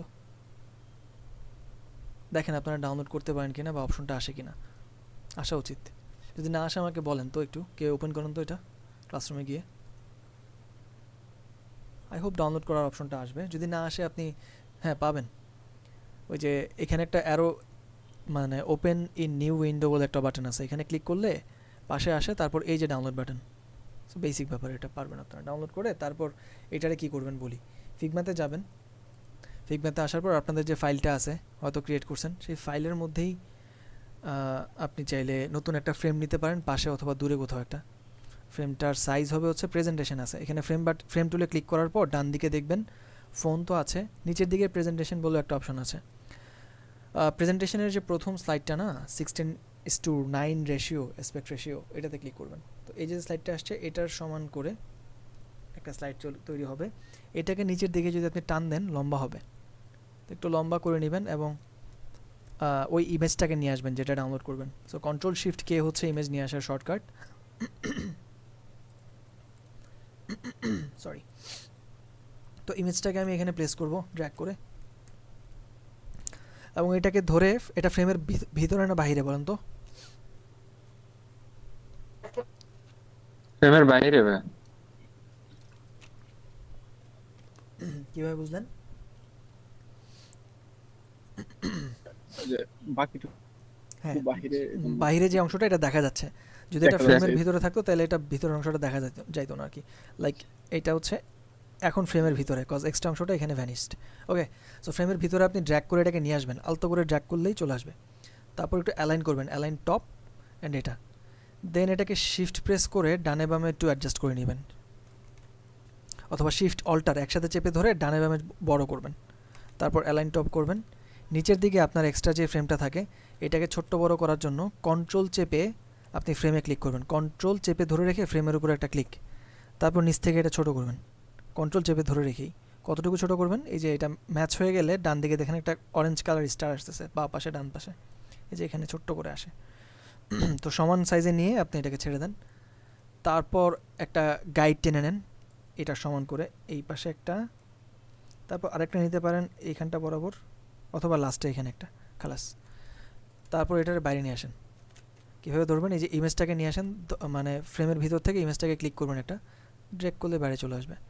এবার এখানে যে টাইপোগ্রাফিগুলো আছে এটা সমান করে করে আপনি প্রায় এখানটাতে চেষ্টা করবেন একটা রেপ্লিকা করার জন্য। ইমেজ চাইলে দিতে পারেন অথবা না দিলেও চলবে, দিলে ভালো হয়, দেখতে ভালো লাগবে। অ্যান্ড আরেকটা ডিজাইন আছে, ওটাকেও ঠিক একইভাবে নিয়ে আসবেন এবং এই ফাইলটারে এক্সপোর্ট করে, ভালো হয় ফিগমা লিঙ্কটা দিলে, জাস্ট লিঙ্কটা দিয়ে দিলেই হবে। ইমেজ দিলে লোড হইতে সময় লাগবে, কেমন? আপনারা যা করবেন, শেয়ারে যাবেন, শেয়ারে গিয়ে এনিওয়ান উইথ দ্য লিঙ্ক এটাতে ক্লিক করবেন, দেন কপি লিঙ্ক, ডান। এই লিঙ্কটা আপনাদের ক্লাসরুমে জাস্ট অ্যাড করে দিলেই হবে, ওখানে অ্যাসাইন টাস্কের মতো দেওয়া যায়। চাইলে ইমেজটা দিতে পারেন, লিঙ্কটাও দিয়ে দিতে পারেন, যদি কেউ লিঙ্ক না দিতে পারেন ইমেজ দিবেন, যেন মন চায় দেন, বাদ দিয়েন। দুইটা ফাইল হবে, এটা একটা হয়ে গেলে আরেকটা অল্টার ধরে এটাকে নিচে কপি করবেন এবং আরেকটা ইমেজ আছে ওটাকে প্লাসে প্লেস করে করতে পারবেন। এই হলো একটা সিম্পল টাস্ক, খুবই বেসিক একটা টাস্ক, সবারটা একই রকম হবে। আমি দেখবো একটু আপনাদের কতটা অ্যাকুরেটলি আপনি করতে পারেন। যদি চান এখানে মডিফাই করতে পারেন, বাট খুব বেশি চেঞ্জ করেন না। এখানে একটা সার্টেন ফন্ট হয়তো ইউজ করা হয়েছে, আপনি চাইলে যে কোনো একটা সানসারি ফন্ট ব্যবহার করলেই হবে, যেটা আপনার ভালো লাগে। তবে একই রকম হলে ভালো হয় সবগুলো, অর্থাৎ একই ফন্ট হলে ভালো হয়। ওই ফন্টেরই ডিফারেন্ট আপনি ফ্যামিলি চেঞ্জ করবেন, বোল্ড, আইটালিক, রেগুলার, এগুলো। সবাই বুঝতে পেরেছি অ্যাসাইনমেন্ট কি বা কেমনে করব? জি ভাই বুঝেছি। বলেন হিসাবুর রহমান। ভাই আমরা ফন্ট গুলো কিভাবে চেঞ্জ করব এটা যদি একটু দেখে দেন। ফন্টগুলো যখন আপনি লিখবেন তখন ফিগমাতে ডান পাশে টাইপ বলে একটা অপশন আসে। সে আমি একটা কোনো ফন্ট লিখবো বা লিখেছিলাম হয়তো আই গেস গত ক্লাসে এটাতে, এই যে ফন্টটা আমি লিখেছি না, ডান পাশে কন্ট্রোল প্যানেলে টেক্সট বলে একটা অপশন আছে, দেখতে পাচ্ছি? এই টেক্সটের এই জায়গাটাতে ফন্টের সার্চ করলে আপনি পেয়ে যাবেন। সে আপনি রোবোটো ফন্ট যদি সার্চ করেন চলে আসবে, যে কোনো একটা ফন্ট নিয়ে আসেন, পপিন্স আছে, তারপর ল্যাটো আছে, অনেক ধরনের ফন্ট হয়। বা টপ 10 সেন্সারি ফন্ট লিখে সার্চ করেন গুগলে, চলে আসবে কয়েকটা নাম, যেটা আপনার ভালো লাগে ওখান থেকে নিয়ে আসলেই হবে আর কি। সো ফন্ট অ্যাডজাস্ট করার জন্য এই যে ডান পাশে টেক্সট অপশন আছে, এটা থেকেই আপনি ফন্টের সাইজ, ফন্টের লাইন হাইট, তারপর বিষয়গুলোকে এখান থেকে মেনটেন করা যাবে। একটু এক্সপ্লোর করেন, আমি বলবো প্রত্যেকটা বিষয় সম্পর্কেই, বাট আমি চাই আপনারা একটু ঘাটান, এতে করে আপনাদের বেসিকটা ক্লিয়ার থাকবে আর কি। পরবর্তীতে যখন কাজ করবেন রিলেট করতে পারবেন। বুঝলেন হাসিব ভাই নাকি হিসাব ভাই? জি ভাই। ওকে।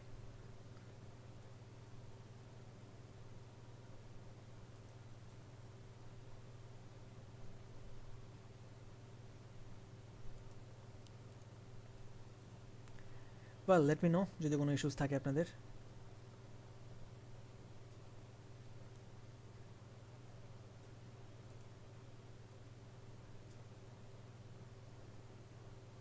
Great, thank you. আমি তাহলে আজকে কনক্লুড করছি, ইনশাল্লাহ পরবর্তী ক্লাসে আবার কথা হবে সবার সাথে। ভালো থাকেন সবাই, আল্লাহ হাফেজ, আসসালামু আলাইকুম। আল্লাহ হাফেজ। আসসালামু আলাইকুম। আল্লাহ হাফেজ। ওয়ালাইকুম আসসালাম।